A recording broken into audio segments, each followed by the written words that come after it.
তো আমরা যারা হাত তুললাম, আমরা এখন পিকনিকে যাব। পৃথিবীর সবচেয়ে কাছের যেই তারা প্রক্সিমা সেন্ট্রাই, এটাতে অ্যাপোলো 11 নামক রকেটটা দিয়ে, যেই রকেটটা আমাদেরকে 1 ঘন্টায় 39,000 কিলোমিটার দূর নিয়ে যাবে। কত দূর? 39,000 কিলোমিটার নিয়ে যাবে 1 ঘন্টায়। কিন্তু যেতে কত সময় লাগবে?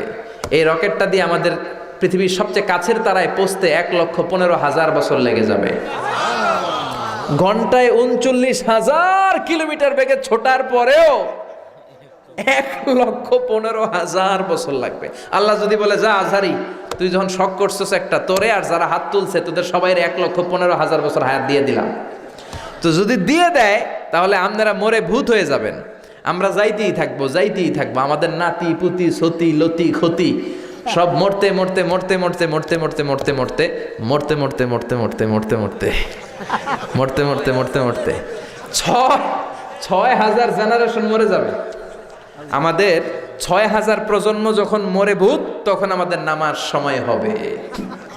সুবহানাল্লাহ কইতে পারলেন না? ইন্নাল হামদালিল্লাহ নাহমাদুহু ওয়া নাস্তাঈনুহু ওয়া নাস্তাগফিরুহু ওয়া নু'মিনু বিহি ওয়া নাতাওয়াক্কালু আলাইহি ওয়া নাউযু বিল্লাহি মিন শুরুরি আনফুসিনা ومن سيئات أعمالنا من يهده الله فلا مضل له ومن يضلل فلا هادي له أي فلن تجد له وليا مرشدا ونشهد أن لا إله إلا الله وحده لا شريك له هو الذي لا ضد له ولا ند له لا مثل له ولا مثيل له لا وزير له ولا كفيل له لا شبه له ولا شبيه له لا ولد له ولا والد له وهو الواحد الفرد الصمد لم يلد ولم يولد ولم يكن له كفوا أحد ونشهد أن سيدنا ونبينا وحبيبنا وبشيرنا ونذيرنا وطبيبنا وطبيب أرواحنا وحبيبنا وحبيب ربنا محمدا عبد الله ورسوله أرسله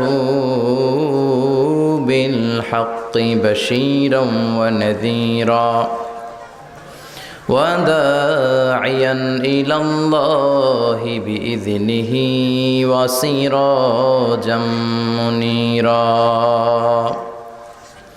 أما بعد فقد قال الله تعالى في كلامه المجيد وفي فرقانه الحميد أعوذ بالله من الشيطان الرجيم بسم الله الرحمن الرحيم تبارك الذي بيده الملك وهو على كل شيء قدير إن الله وملائكته يصلون على النبي يا أيها الذين آمنوا صلوا عليه وسلموا تسليما اللهم صل على سيدنا مولانا وعلى آل سيدنا مولانا محمد সবাই মাহাব্বতের সাথে জোরে জোরে আওয়াজ করে পড়ুন আল্লাহুম্মা সাল্লি আলা سيدنا مولانا وعلى آل سيدنا مولانا محمد তাহাজ্জুদের জায়নামাজে মরণ দিও প্রভু আমায় একামতে দিনের কাজে কবুল করে নিও আমায় তাহাজ্জুদের জায়নামাজে মরণ দিও প্রভু আমায় একামতে দিনের কাজে কবুল করে নিও আমায় আল্লাহুম্মা সাল্লি আলা سيدنا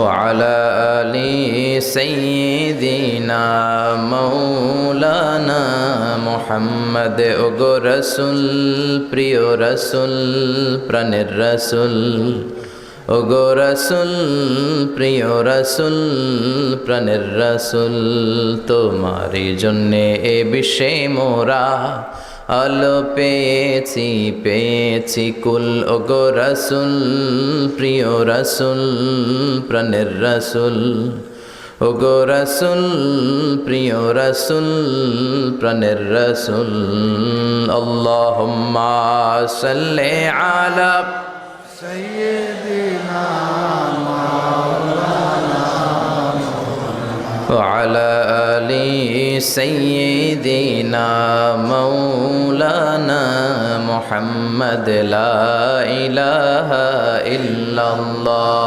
لا إله إلا الله جر لا إله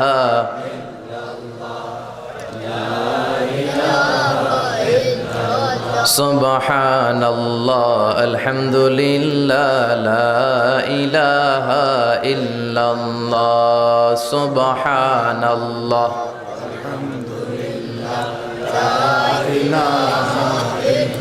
আল্লাহ নামের জিকির করবে যারা আল্লাহর কাছে প্রিয় তারা আল্লাহর কাছে প্রিয় যারা জান্নাতে প্রবেশ করবে তারা জোরে লা ইলাহা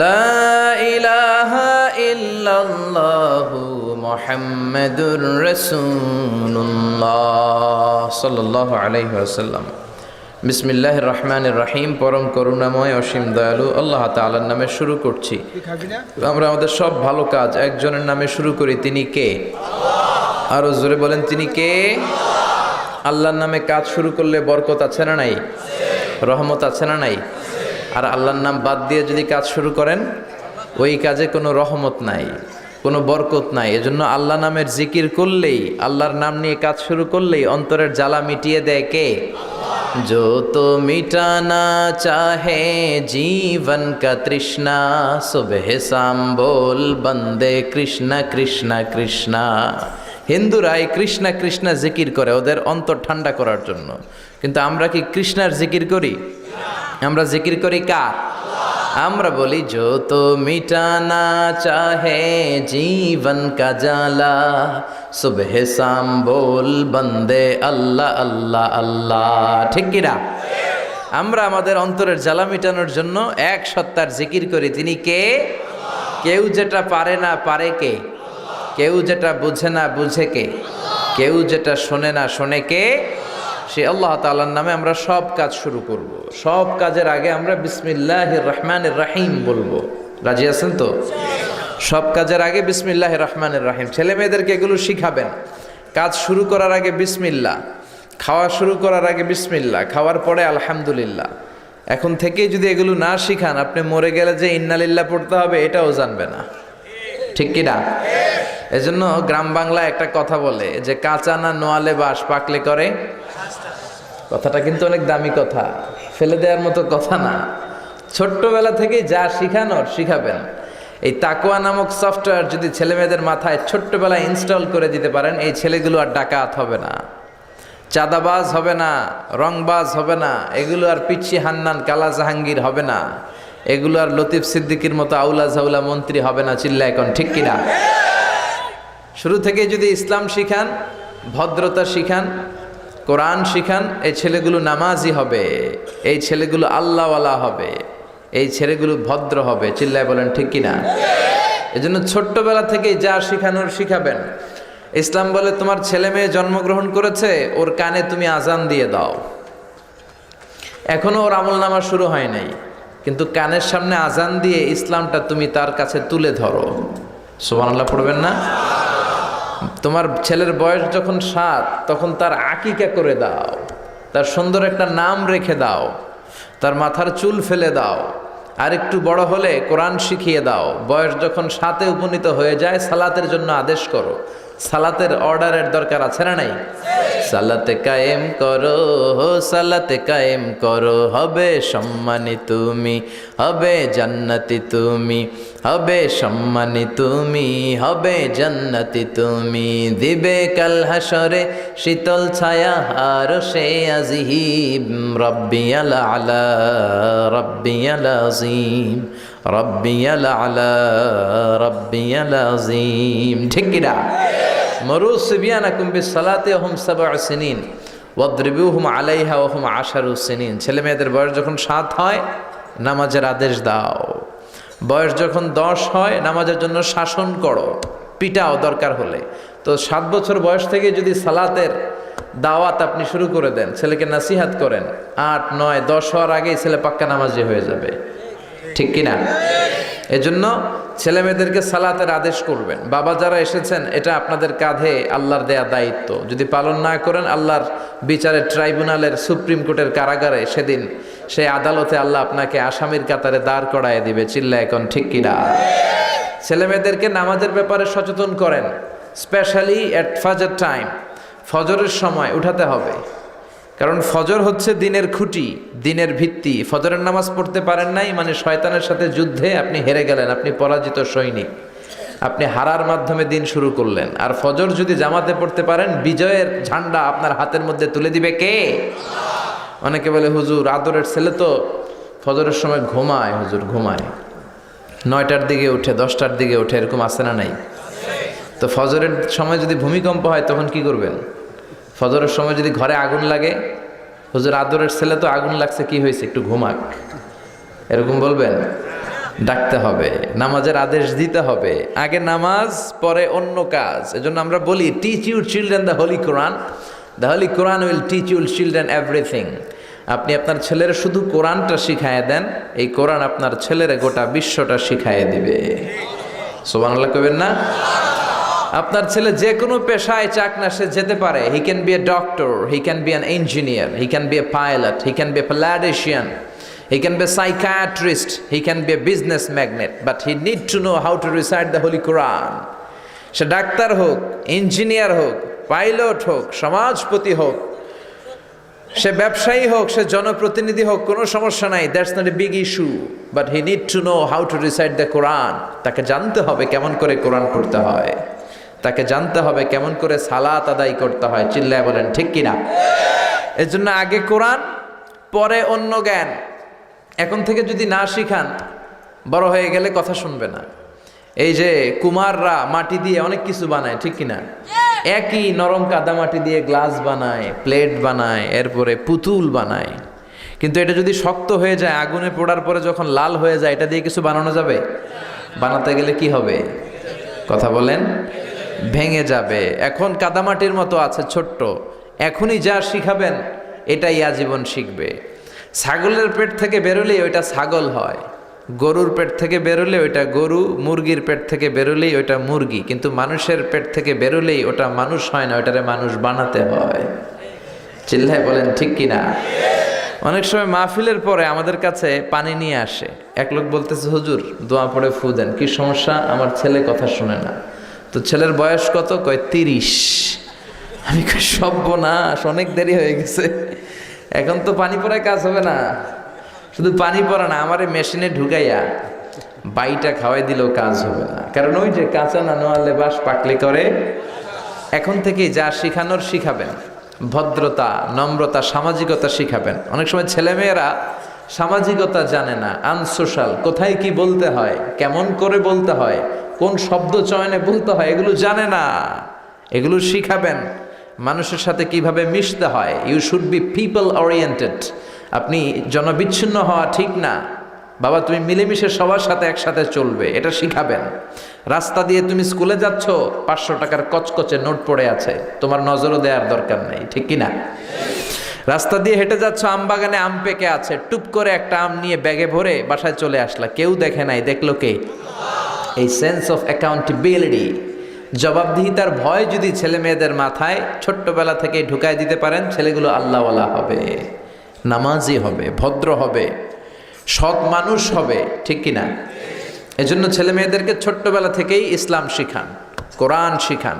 কোরআন শিখালে আপনার ছেলে হেরে যাবে না, জিতে যাবে। কোরআন শিখালে আপনার ছেলে ঠকবে না, জিতবে। যারা কোরআন শিখে তারা জ্ঞানী হয়, তারা বুদ্ধিমান হয়, তারা ইন্টেলেকচুয়াল পার্সোনালিটি হয়, তারা গোটা বিশ্বের কোথায় কিভাবে করতে হয় সব জানে। কারণ কোরআন আপনার ছেলেকে পড়ার কথাই বলে। কোরআনের প্রথম কথাই হচ্ছে পড়ো। কোরআনের প্রথম কথা কি? রব্বুল আলামিন বলেন, ইকরা বিসমি রাব্বিকাল্লাযী খালাক, খালাকাল ইনসানা মিন আলাক। আল কোরআনের প্রথম বাণী পড়ো, আল হাদিসে নবীর কথা পড়ো। আল কোরআনের প্রথম বাণী পড়ো, আল হাদিসে নবীর কথা পড়ো।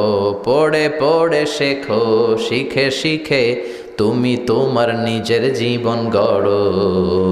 পড়েন সুবহানাল্লাহ। এজন্য কোরআন শিখাতে রাজি আছেন তো? সকালবেলা মসজিদে পাঠাবেন, মক্তবে পাঠাবেন। এই যে মক্তবের tradition, it's a very nice tradition. We belong this tradition, we are proud of it. আমাদের বাংলাদেশের এই আবহমান কাল ধরে ফজরের পরে মক্তবে পাঠানোর যে সিস্টেমটা, এটা চমৎকার সিস্টেম। এগুলারে উঠাই দিয়েন না, এগুলো ছাড়বেন তো মরবেন। ফজরের পরেই ছেলে মেয়েদেরকে মক্তবে পাঠান, সেখানে যাবে, কোরআন শিখবে। আপনার ছেলেরা শুধু আপনি কোরআন শিখাবেন, কোরআনই আপনার ছেলেরা বিশ্বটা শিখাই দেবে। চিল্লায় বলেন ঠিক কিনা? আল্লাহ আমাদেরকে সহি সমঝ দান করুন। আল্লাহ আমাদের ছেলে মেয়েগুলারে মানুষের মতো মানুষ বানাক, আমাদের ফ্যামিলিগুলারে জান্নাতি ফ্যামিলি বানাক। ফ্যামিলির সুখটাই আসল সুখ, ঠিক কিনা?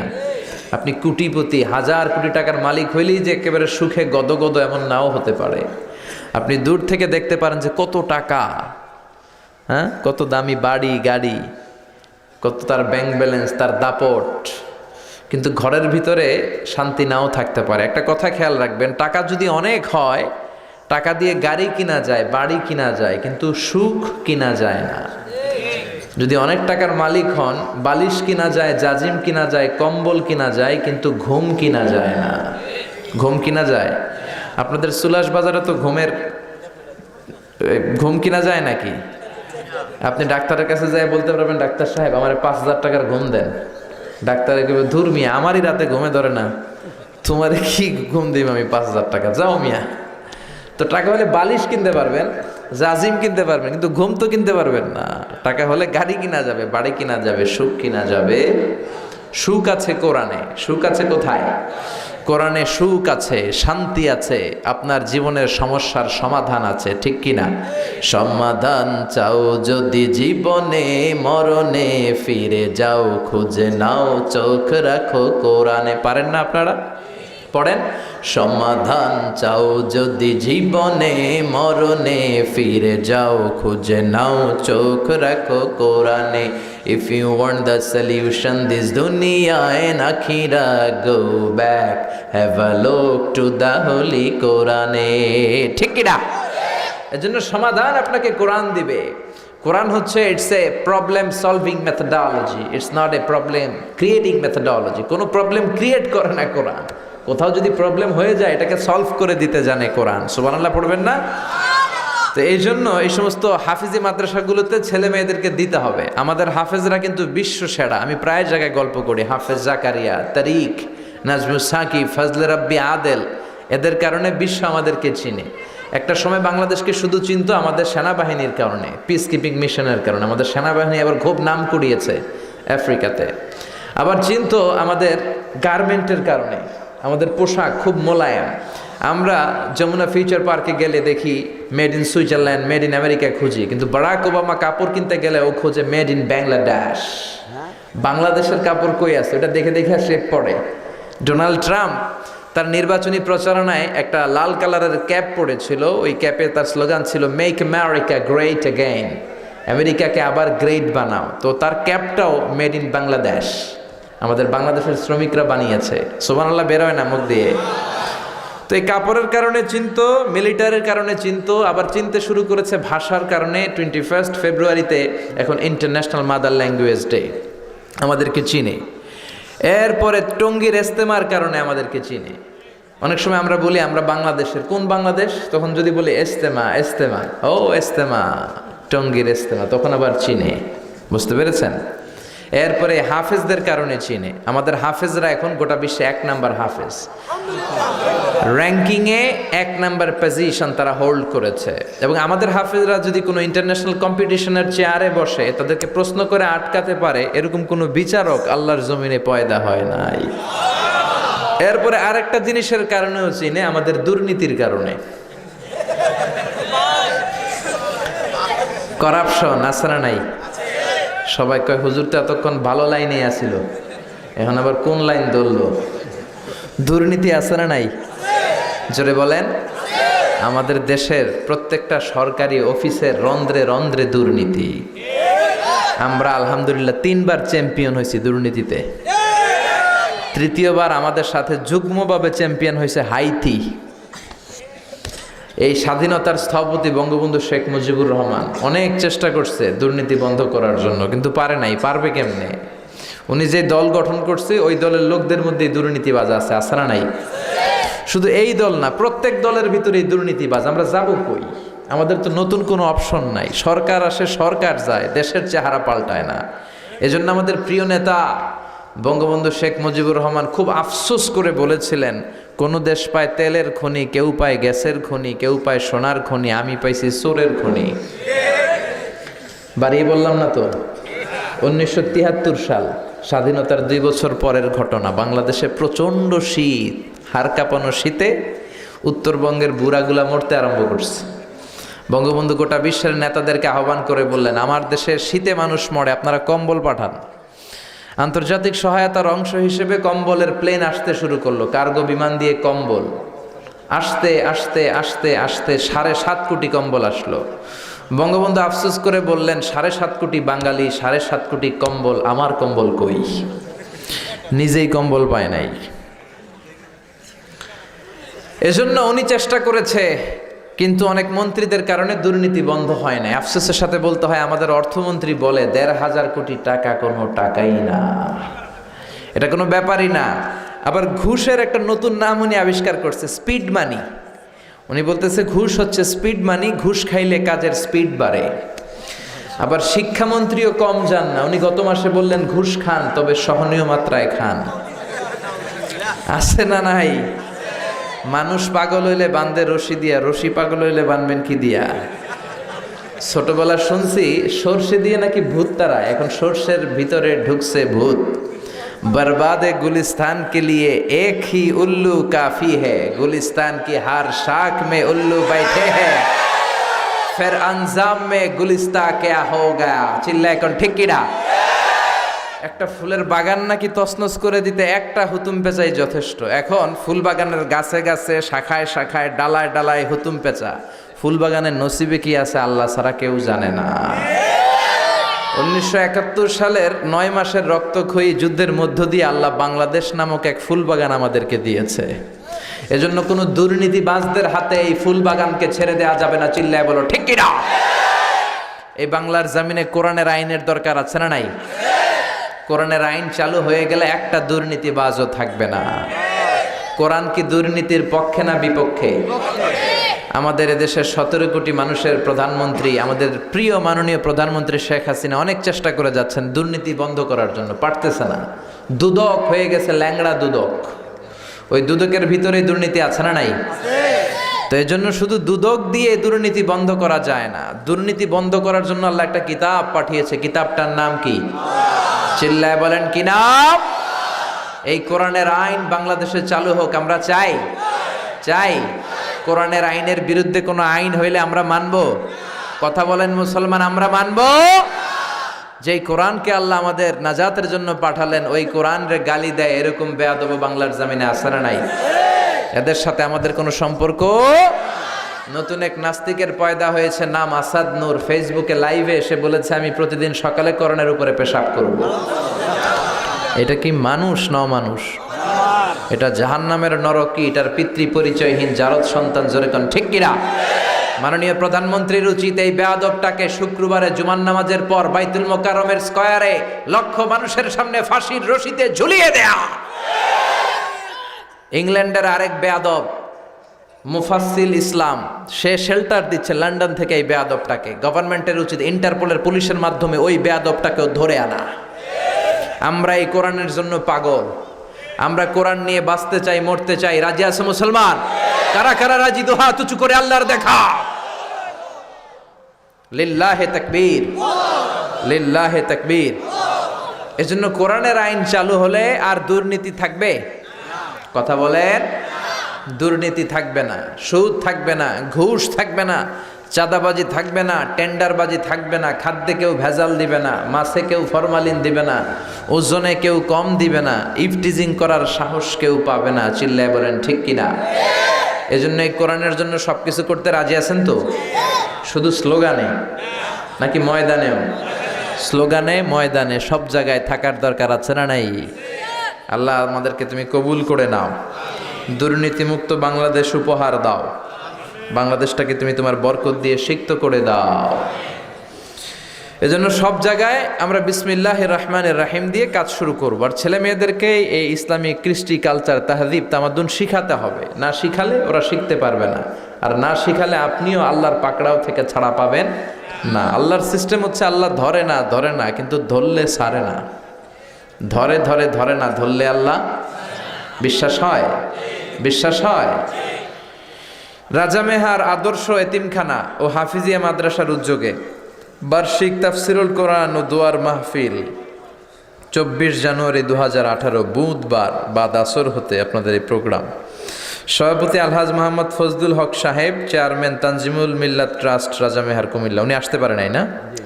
অসুস্থ। আল্লাহ ওনাকে সুস্থ করে দেখ। প্রধান অতিথি আলহাজ জাহাঙ্গীর আলম সাহেব, চেয়ারম্যান, রাজা মেহার ইউনিয়ন পরিষদ, দেবিদ্দার। চেয়ারম্যান সাহেব মনে আসতে পারে নাই, উনি ঢাকায়।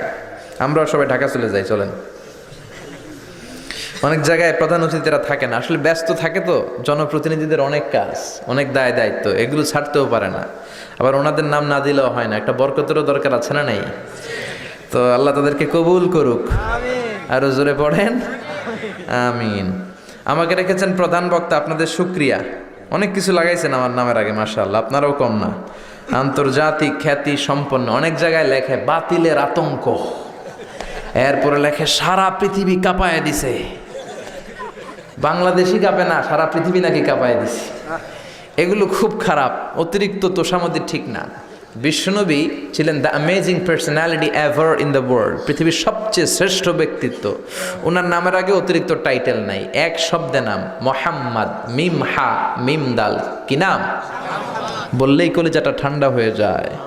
এজন্য বিশ্বনবী বলতেন আল্লাহুম্মা জাআলনি সাবুরা ওয়া জাআলনি শাকুরা ওয়া জাআলনি ফি আইনি সাগীরা ওয়া ফি আয়ুনিন নাসি কাবীরা। আল্লাহ, আমারে আপনি শুকরগুজার বানান, আমারে আপনি ধৈর্যশীল বানান, আমার চোখে আমারে আপনি ছোট বানান, গোটা বিশ্বের মানুষের চোখে আপনি আমারে বড় বানান।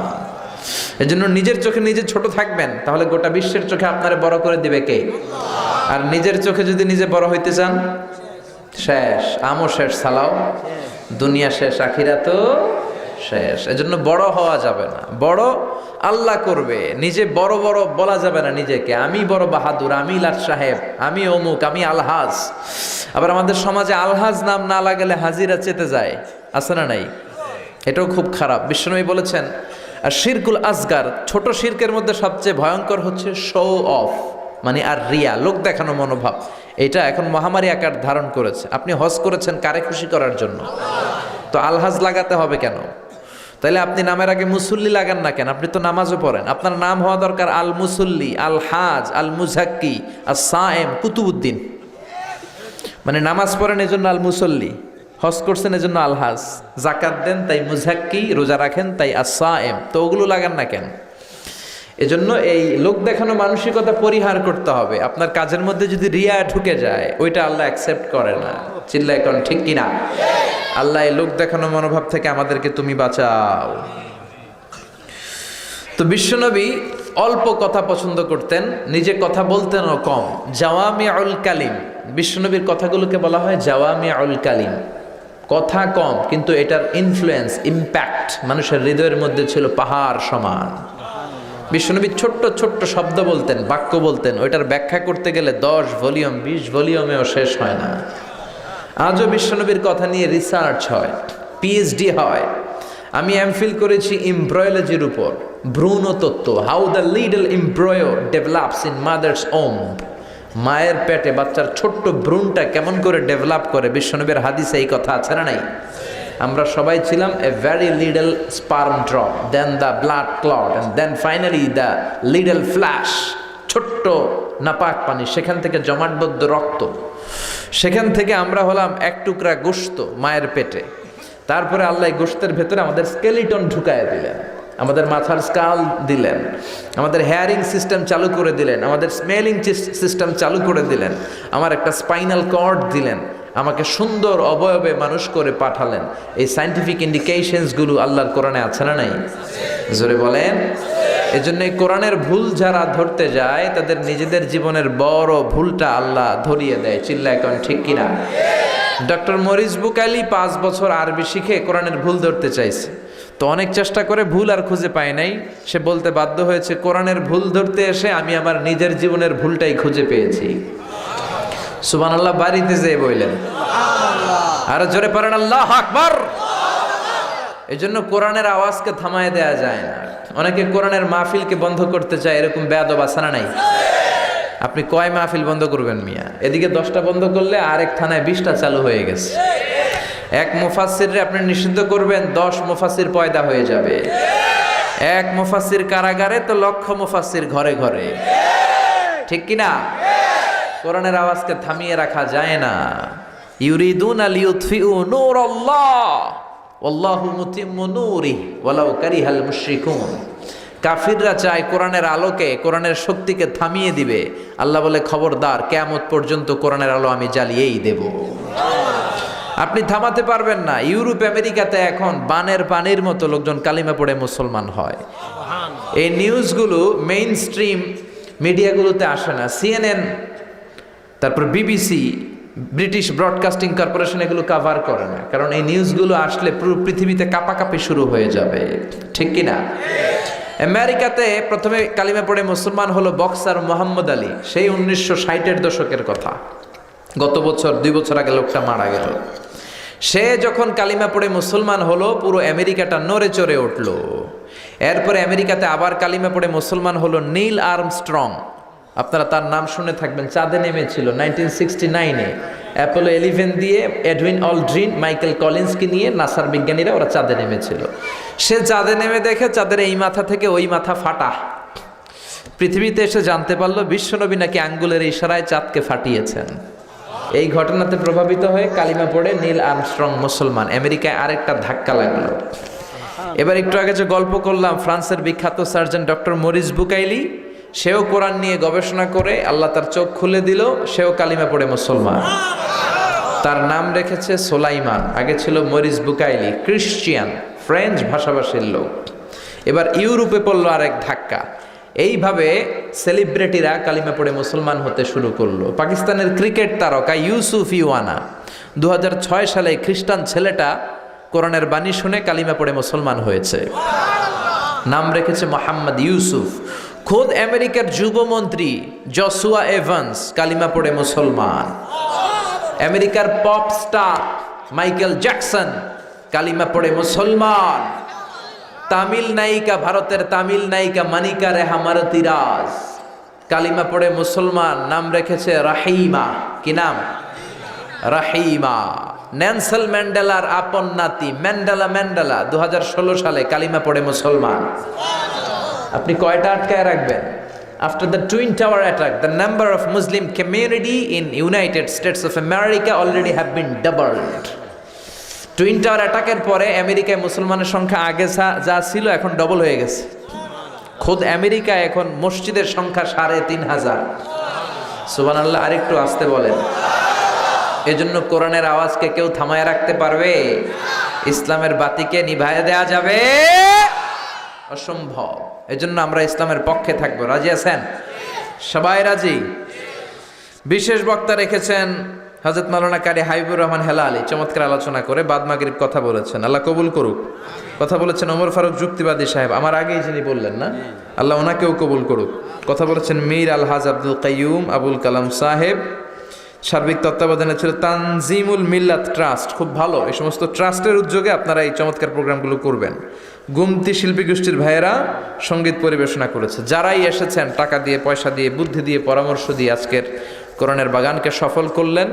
আল্লাহ সকলের জন্য আমাদের এই মাহফিলটারে কিয়ামতের দিন নাজাতের ওসিলা বানিয়ে দাও। মাহফিল আসতে পেরে খুশি না বেজার? আপনাদের শীত লাগতেছে? কয় জি না, আমি শীতে কাঁপতাছি। কয় জি না, মিথ্যা কথা কন কেন? শীত লাগে না? এখন আবার অনেকে কয় লাগে। প্রথমে কয় জি না, পরে কয় লাগে। আসলে শীত লাগতেছে তো, শীতের মধ্যে আসলেই তো সওয়াব বেশি। কষ্ট যত বেশি সওয়াব বেশি। শীতের মধ্যে আমরা এসেছি, এই শীতের কথাও কোরআনে আছে না নাই? কোথায় আছে? কোরআনে। কোন জায়গায়? হ্যাঁ, সূরা কুরাইশে, রিহলাতাশ শিতাই ওয়াস সাইফ। কুরাইশের লোকেরা দুইবার বছরে সফরে যেত, একটা শীতকালে আর একটা গ্রীষ্মকালে। তো শীতের কথাও কোরআনে আছে। শীত লাগবে, এই শীতকে উপেক্ষা করে ঠান্ডা পানি দিয়ে ফজরের নামাজ পড়লেই তো সওয়াব। চিল্লায় কোন ঠিক কিনা? আল্লাহ আমাদেরকে কোরআনের জন্য তুমি কবুল করো। আমরা শুরুতে আল্লাহর দরবারে শুকরিয়া জানাই যে আল্লাহ আমাদেরকে আসার বসার তৌফিক এনায়েত করলেন। আমরা পড়ে নিচ্ছি আলহামদুলিল্লাহ। আওয়াজ করে একটু পড়েন না সবাই, রব্বানা লাকাল হামদ হামদান কাসীরান তাইয়িবান মুবারাকান ফীহি ইয়া রাব্বি লাকাল হামদু কামা ইয়ানবাগি লিজালালি ওয়াজহিকা ওয়া আযীমি সুলতানিকা লাকাল হামদু বিল ঈমান লাকাল হামদু বিল ইসলাম লাকাল হামদু বিল কোরআন। প্রশংসা করলাম কার? আল্লাহর নামের জিকির করতে কেমন লাগে? সবার ভালো লাগে? পিছনের ভাইদের একটু কম ভালো লাগে, আপনাদেরও ভালো লাগে? সবার আল্লাহর নামটা ডাকতে ভালো লাগে? আসেন আল্লাহর 3টা ডাক দেই। আমি আল্লাহু আকবার বললে আপনারাও আওয়াজ করে পড়বেন আল্লাহু আকবার। পড়েন আল্লাহু আকবার, আল্লাহু আকবার, আল্লাহু আকবার। আমি আমার খুতবার শুরুতে সূরা মুলকের প্রথম আয়াত তেলাওয়াত করেছি। আসেন এই আয়াতের আলোকে, এই সূরার আলোকে কিছু কথা আপনাদের সাথে শেয়ার করি ইনশাআল্লাহ। পড়েন সূরা মুলক, এটার তাফসীর যদি শুনতে হয় অনেক বড়, তো আমি হাইলাইটেড অংশগুলোর তাফসীর করে শোনাই। এটা 29তম পারার প্রথম সূরা। এই সূরায় রুকু আছে 2টা। এটা মাক্কি সূরা। কি সূরা? জোরে বলেন কি সূরা? এটা অনেক ফজিলতপূর্ণ সূরা। বিশ্বনবী সাল্লাল্লাহু আলাইহি ওয়াসাল্লাম বলেছেন মানিআতুন মিন আযাবিল কবর। কোরআনের মধ্যে একটা সূরা আছে, এই সূরাটা যে তেলাওয়াত করবে এই সূরা তাকে কবরের আযাব থেকে বাঁচায় দিবে। বিশ্বাস হয় নাকি একটু সন্দেহ লাগে? বিশ্বাস হয় সবার? বিশ্বনবী বলেন মানিআতুন মিন আযাবিল কবর। নিশ্চয়ই কোরআনের মধ্যে এমন একটা সূরা আছে, সূরাটার নাম হলো সূরাতুল মুলক। সূরাতুল মুলক যেই ব্যক্তি তেলাওয়াত করবে কবরের আযাব থেকে তারে বাঁচায় দিবে কে? কবরে আমাদের সবার যাওয়া লাগবে নাকি লাগবে না? দাদা গেল, চাচা গেল, আমিও যাব, ঠিক কিনা? একদিন মাটির ভেতরে হবে ঘর রে মন আমার, কেন বাঁধো দালান ঘর রে মন আমার, কেন বাঁধো দালান ঘর। যাওয়া লাগবে, ঠিক কিনা? এই পৃথিবীতে আমরা আজীবন থাকতে আসি নাই, যেতে হবে। দাদা গেল, চাচা গেল, বাবা গেল, ফুফা গেল, নানা গেল, নানি গেল, আমারও যাওয়া লাগবে। আমার সন্তানগুলো যাবে। আমার স্ত্রীর পেটের মধ্যে যদি 2-3-4 মাসের কোনো বাচ্চা থাকে, ওইটাও যাবে, ঠিক কিনা? সবাইকে যেতে হবে। এত নির্মম সত্যটা জানার পরেও আমাদের লাইফস্টাইল, চলাফেরা দেখলে মনে হয় আমরা কেউ যাব না। কোটি বছর হায়াত নিয়ে আমরা আসছি, ঠিক কিনা? লাইফস্টাইল দেখলে মনে হয় আমি যাব না, সব আমার, সব আমার, আমি সব খায়া ফেলাম। এগুলো বলে না, ওর পেট হইলে এতটুকু, সব খায়া ফেলাইব। কয় বাড়ি আমার, গাড়ি আমার, এই এলাকা আমার, এই এলাকায় দাপো ডাবা, বলে না? বাড়ি আমার, গাড়ি আমার। যদি জিজ্ঞেস করি কার বাড়ি, কয় আমার বাড়ি। কেমনে আপনার বাড়ি? আপনার বাবা যখন এই বাড়িতে থাকতো, বাবাও কইতো আমার বাড়ি। আপনার দাদা যখন এই বাড়িতে থাকতো, দাদাও বলতো আমার বাড়ি। আপনি মরে গেলে আপনার ছেলে বলবে এটা আমার বাড়ি। ছেলে মরে গেলে নাতি বলবে আমার বাড়ি। নাতির নাতির নাতিও যখন এই বাড়িতে থাকবে, সেও বলবে আমার বাড়ি। বাড়ি একটা, দাবিদার কয়জন খেয়াল করছেন? পরের জায়গা পরের বাড়ি, ঘর বাঁধিয়ায় আমি রই, আমি তো সেই ঘরের মালিক নই। পরের জায়গা পরের বাড়ি, ঘর বাঁধিয়ায় আমি রই, আমি তো সেই ঘরের মালিক নই, ঠিক কিনা? টাকার জায়গা টাকা থাকবে, গাড়ির জায়গায় গাড়ি থাকবে, বাড়ির জায়গায় বাড়ি থাকবে। যেই বালাখানা আমি বানালাম, যেই দামি ঘর আমি বানালাম, আমার শেষ ঘুমটা কি আমার ওই ঘরের মধ্যে হবে নাকি? টাকা দিয়ে আমি গোসলখানা বানালাম, টাইলস দিয়ে গোসলখানা বানালাম, আমার জীবনের শেষ গোসলটা কি আমার বানানো গোসলখানায় হবে নাকি? তার মানে থাকতে আসি নাই। এই নির্মম সত্যটা প্রতিদিন 100 বার খেয়াল করতে হবে, তাহলে আর আমার এই কথাগুলো বেশি আসবে না। চিল্লায় বলেন ঠিক কিনা? বিশ্বনবী বললেন কবরে তোমাদের যেতে হবে। আর এমন একটা সূরা আল্লাহ কোরআনে দিয়েছে, এই সূরাটা তেলাওয়াত করলে কবরের আযাব থেকে বাঁচাবে কে? ওই সূরাটার নাম হলো সূরাতুল মুলক। কি নাম? আরো জোরে বলেন। আবার বিশ্বনবী বললেন শাফাআত লি সাহিবিহা, এই সূরাটা যে বারবার তেলাওয়াত করবে, এই সূরাটা কিয়ামতের দিন তেলাওয়াতকারীর জন্য আল্লাহর কাছে সুপারিশ করবে। আরো জোরে সুবহানাল্লাহ। কোরআন সুপারিশ করলে আল্লাহ কি সুপারিশ ফেলে দিবে? অর্থমন্ত্রী যদি মাননীয় প্রধানমন্ত্রীর কাছে কোনো বিষয়ে সুপারিশ করে, প্রধানমন্ত্রী ওটা রিজেক্ট করতে পারবে? তো কোরআন যদি সুপারিশ করে, আল্লাহ রিজেক্ট করবে নাকি? আল্লাহ এই সুপারিশ কবুল করে নেবে। চিল্লা এখন ঠিক কিনা? আবার বিশ্বনবী ফরমান খাসামাত আন সাহিবিহা, এই সূরাটা এমন সূরা, এই সূরাটা তেলাওয়াতকারীর জন্য কিয়ামতের দিন আল্লাহর সাথে তর্ক করবে, ঝগড়া করবে, ডিবেট করবে। আপনার পক্ষে আল্লাহর সাথে তর্ক, কি সাহস এই সূরার! কতক্ষণ তর্ক করবে? হাত্তা আদখালাহুল্লাহুল জান্নাহ, যতক্ষণ না আল্লাহ আপনারা জান্নাতি বলে ঘোষণা না দিবে। এজন্য এই সূরা তেলাওয়াতের দরকার আছে না নাই? বিশ্বনবী বলতেন মান কারা বিহা ফি লাইলা ফাকাদ আকসারা ওয়া তাবা, রাত্রি বেলায় যে ব্যক্তি এই সূরাটা তেলাওয়াত করবে, তার পুরো আমলনামাটা সওয়াব দিয়ে পরিপূর্ণ করে দিবে কে? এজন্য বিশ্বনবী বলতেন আমি চাই আমার প্রতিটা উম্মতের হৃদয়ে এই সূরাটা গাঁথা থাক। আমি চাই আমার প্রতিটা উম্মতের সিনার ভেতরে এই সূরাটা মুখস্থ থাক। এই সূরা মুখস্থের দরকার আছে না নাই? মুখস্থ করতে রাজি আছেন? সবাই রাজি? এই সূরার আয়াত মাত্র 30টা। কয়টা? আর এক মাসে কয় দিন? আপনাদের রাজা মেহারে কয় দিন? এদিকেও 30 দিন। শিওর?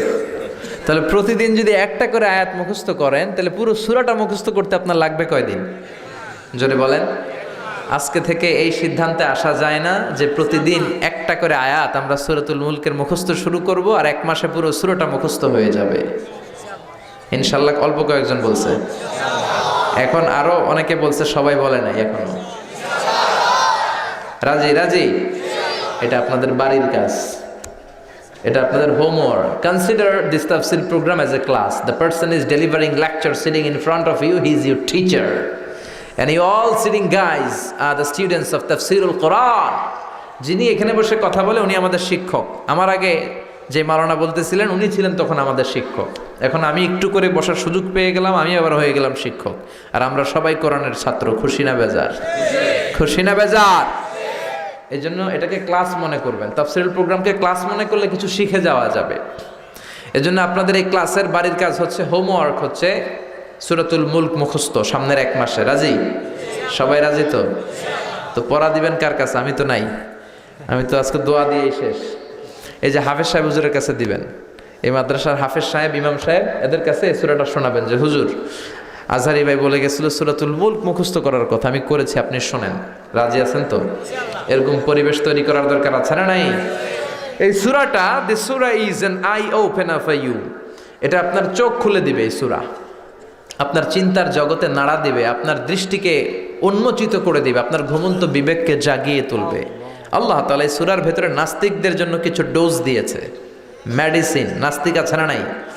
আমরা আল্লাহ বিশ্বাস করি, আমরা আস্তিক, আর যারা করে না তারা নাস্তিকরা বলে আমরা আল্লাহরে মানি না। কেন মানো না? কই দেখি না তাই মানি না। কি যুক্তি? আনসিন ইজ নাথিং, যেটা দেখা যায় না ওইটা বিশ্বাস করা যায় না। কিন্তু ওরা অনেক কিছু দেখে না, তারপরেও মানে আছে না নাই? ওরা কি বাতাস দেখে? তো মানুষ কেন? Do you see the air in the atmosphere, so why do you believe on that? Do you see the bad headache someone feel in his head? কেউ যখন মাথায় ব্যথা পায় তুমি কি দেখো? So why do you believe on that? তাহলে বিশ্বাস করো কেন? অনেকে আসে, হুজুর মাথা ব্যথা, একটু ফু দিয়ে দেন। তা আমরা ফু দিয়ে দিই। এই যে মাথা ব্যথা লোকটার করতেছে, আমি দেখি? কথা বলেন। আরে আমি তো আমারই দেখি না। আপনি আপনার চোখ দেখেন আয়নার সাহায্য ছাড়া? কথা বলেন। আমার চোখ না, আপনার চোখ দেখেন।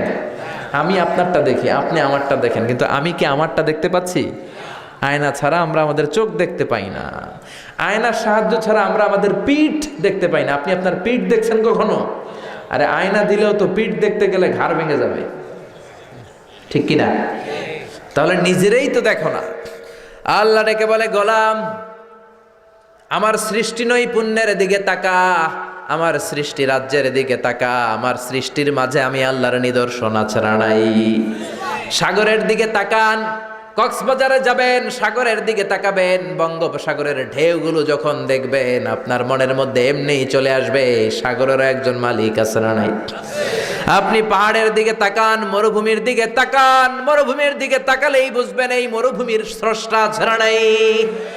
আপনি ঝর্ণার দিকে তাকান, তখনই আপনি বুঝবেন ঝর্ণার মালিক আছে না নাই?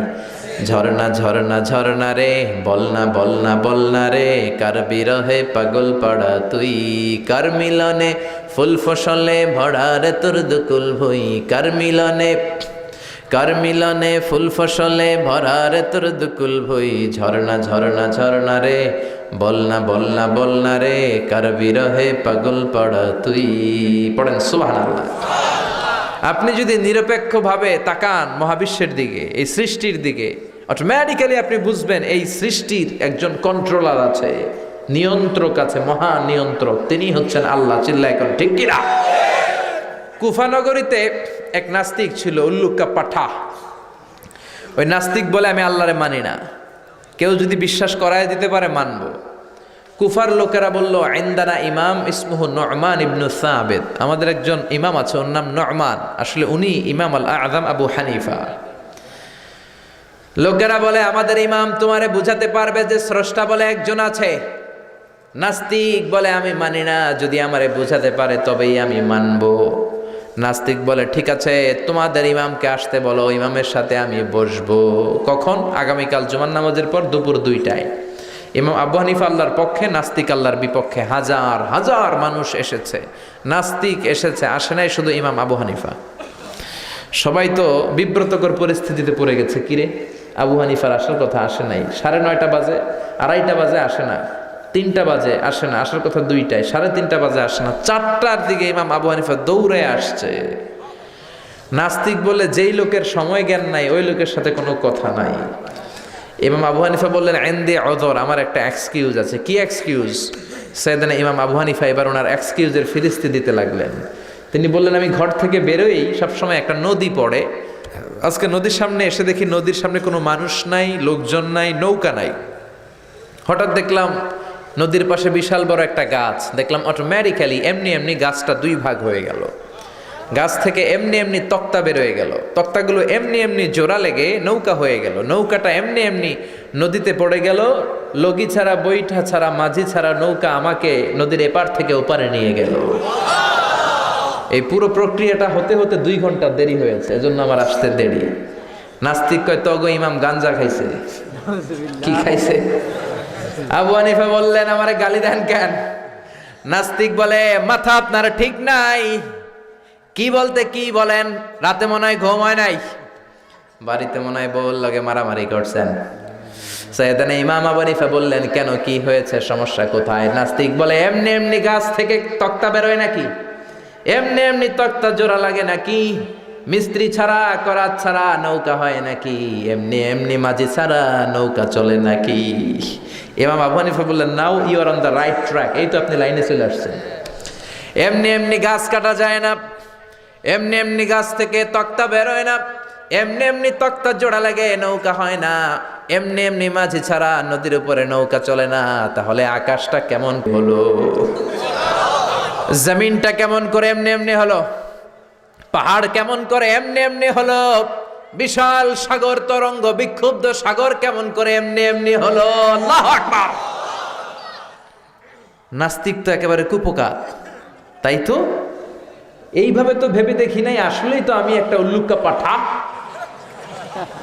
নাস্তিক বলে ও ইমাম আবু হানিফা, আপনি আমার ঘুমন্ত বিবেককে জাগিয়ে তুলেছেন, আপনি আমার চিন্তার জগতে নাড়া দিতে পেরেছেন, আর আমি দেরি করতে চাই না, আপনার হাতে একটা চুমু দেব আর আমারে পড়িয়ে দেন লা ইলাহা ইল্লাল্লাহু মুহাম্মাদুর রাসূলুল্লাহ সাল্লাল্লাহু। এই জন্য নাস্তিকদের জন্য কিছু হালকা ডোজ আল্লাহ সূরার ভেতরে দিয়ে দিয়েছেন। এগুলো কি শুনতে রাজি আছেন? শুনবেন সবাই? কষ্ট হচ্ছে না তো? সূরার নাম কি? মনোযোগ আসছে না গেছে? সূরার নাম কি জোরে বলেন? মুলক মানে ক্ষমতা। মুলক মানে কি? পাওয়ার, অথরিটি, সভরেনিটি। আল্লাহ সূরাটা শুরু করলেন তাবারাকাল্লাযী বিয়াদিহিল মুলকু ওয়া হুয়া আলা কুল্লি শাইইন কাদির।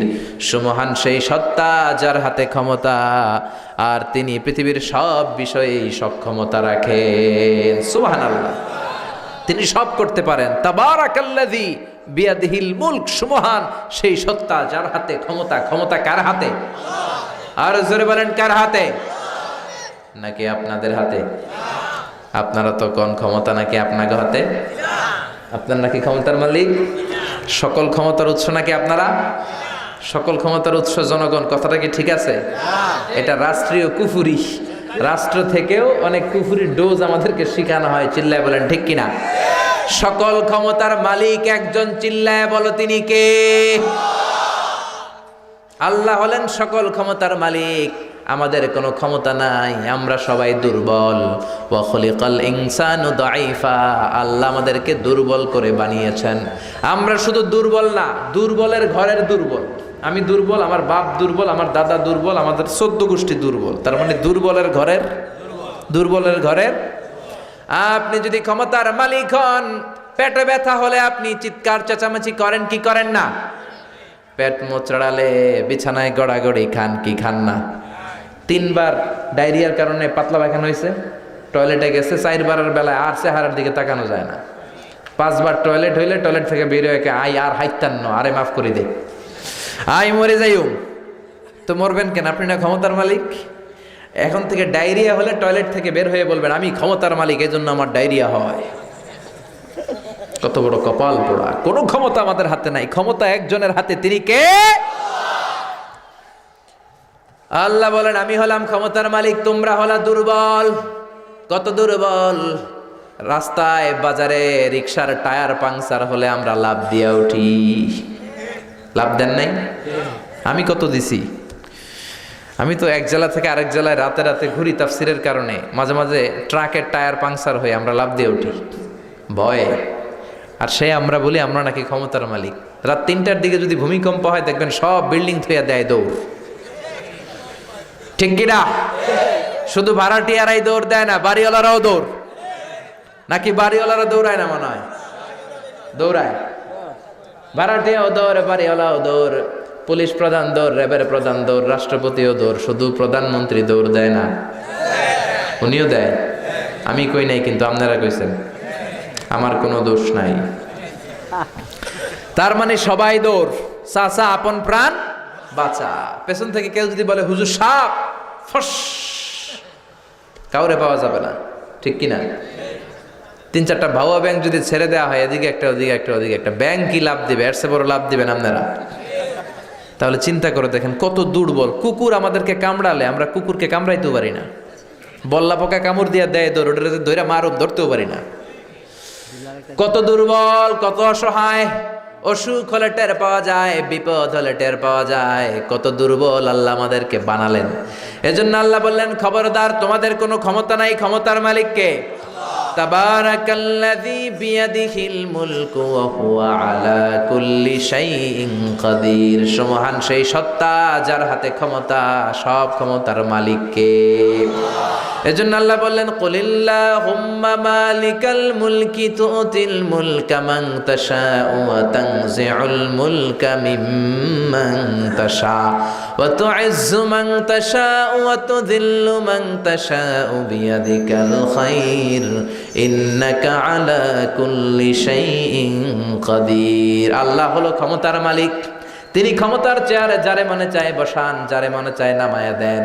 তিনি সম্মান দেন, তিনি চাইলে মানুষকে অপমানিত করেন। তিনি কে? এই যে বিভিন্ন দেশের ক্ষমতায় প্রধানমন্ত্রী রাষ্ট্রপতিরা বসায় কে? আবার নামায় কে? ফেরাউন রে মিশরের মসনদে বসালো কে? নমরুদ রে বসালো কে? আবার নাফরমানি করার কারণে দুনিয়া থেকে বিদায় করে দিল কে? এখনো যদি কেউ নাফরমানি করে, ওইটারও সাইজ করতে পারে কে? কেউ যেটা পারে না, পারে কে? বিশ্বাস হয়? বিশ্বাস হয়? এজন্য আল্লাহ বললেন গোলাম, তোমরা কোনো ক্ষমতার মালিক নও, তোমাদের ক্ষমতা নকল ক্ষমতা, আসল ক্ষমতা কার? এই পৃথিবীতে দেখবেন কোন দেশের প্রেসিডেন্ট বা প্রধানমন্ত্রী 5 বছর মেয়াদে ক্ষমতায় বসে না, কোন দেশে 10 বছর মেয়াদে। আল্লাহ ক্ষমতায় বসছে কয় বছর মেয়াদে? 20 বছর, 50, 100, আরো বেশি, আজীবন মেয়াদ। আল্লাহর 5 বছর 10 বছর নাই, 20 বছর 30 বছর নাই। আল্লাহ বলে আমার ক্ষমতার আজীবন মেয়াদ। হুয়াল আউয়াল ওয়াল আখির ওয়াল যাহির ওয়াল বাতিন ওয়া হুয়া বিকুল্লি শাইইন আলিম। আমি প্রকাশ্য, আমি গোপন, আমি প্রথম, আমি শেষ। অনাদিকাল থেকে আমি আল্লাহ ক্ষমতার চেয়ারে বসা, অনন্তকাল পর্যন্ত ক্ষমতার চেয়ারে থাকবো। তিনি কে? জোরে বলেন। তাহলে আমাদের ক্ষমতার সাথে ওনার ক্ষমতার কোনো মিল আছে?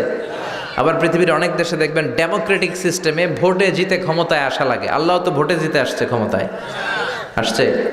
অনেক দেশের ডিক্টেটরশিপ, স্বৈরাচারী পদ্ধতিতে জোর যার মুল্লুক তার, আল্লাহ কি এই সিস্টেমে আসছে? আবার অনেক দেশে মোনার্কি সিস্টেম, রাজতন্ত্র, রাজার পোলা রাজা, আল্লাহর বাবা ছিল রাজা, এর লেগে আল্লাহও রাজা। বিষয়টা এমন। আল্লাহ বলে খবরদার, কুল হুয়াল্লাহু আহাদ আল্লাহুস সামাদ লাম ইয়ালিদ ওয়া লাম ইউলাদ ওয়া লাম ইয়াকুল লাহু কুফুয়ান আহাদ। লাম ইয়ালিদ ওয়া লাম ইউলাদ, আমি আল্লাহ কাউরে জন্ম দেই নাই, আমি কারো কাছ থেকে জন্ম নেই নাই। সৃষ্টি শুরু থেকে আমি ক্ষমতার চেয়ারে বসা, শেষ পর্যন্ত থাকবো। ঠিক কি না? আবার দেখবেন অনেক দেশে ক্ষমতায় যাওয়ার জন্য জোট করা লাগে, কোয়ালিশন। বাংলাদেশে জোটের রাজনীতি আছে না নাই? আপনারা কি কথা বুঝতেছেন? শুরু হইলো 4 দলীয় জোট এই দেশে, না? এরপরে 14 দলীয়, এরপরে 18 দলীয়, এরপরে 20 দলীয়, এরপরে হইলো মহাজোট, এবার হবে মহাজোট। তো আল্লাহ তো মহাজোটে ক্ষমতায় আসছে, আল্লাহর জোট করা লাগছে। কথা বলেন। আল্লাহ বলে খবরদার, ওয়ালাম ইয়াকুল্লাহু শারীকুম ফিল মুলকি ওয়া কাব্বিরহু তাকবীরা। আমি আল্লাহর ক্ষমতায় কোনো শরীক দল নাই, আমি আল্লাহর ক্ষমতায় কোনো অংশীদার নাই, আমি আল্লাহর ক্ষমতায় কোনো জোট নাই, আমি একাই ক্ষমতার মালিক। ঠিক কিনা? জোরে বলেন। আবার দেখবেন পৃথিবীতে অনেক দেশে আন্দোলন করে যিনি ক্ষমতায় বসে আছে ওরে ক্ষমতার চেয়ার থেকে নামানো যায় কি যায় না? আমি ছিলাম মিশরে 5 বছর, তো একটা আন্দোলন হলো, প্রেসিডেন্ট হোসনি মুবারককে জনগণ নামায় ফেললো ক্ষমতার চেয়ার থেকে। তো আমরা পৃথিবীর সব মানুষগুলো যদি আল্লাহর বিরুদ্ধে একটা আন্দোলন করি, তাইলে তো আল্লাহর নামায় দেওয়া যায়। কথা বলেন। যত জিন আছে, জিনেরা যদি বলে আমরাও মানুষের সাথে একাত্মতা ঘোষণা করলাম, আল্লাহরে আমরা মানি না, আল্লাহ নামবে? মানুষ জিন ভাই ভাই, আল্লাহর আর রক্ষা নাই, আল্লাহর ক্ষমতা শেষ। ফেরেশতারাও যদি বলে আমরাও আল্লাহরে মানি না, জিন ফেরেশতা মানুষ 3 দলীয় জোট। কয় দলীয়? তিন দলীয় জোট করলে মনে হয় আল্লাহ ক্ষমতা থেকে নামতে বাধ্য। আল্লাহ বললেন ওয়া আন্নাকুম গায়রু মুআজিজিল্লাহ,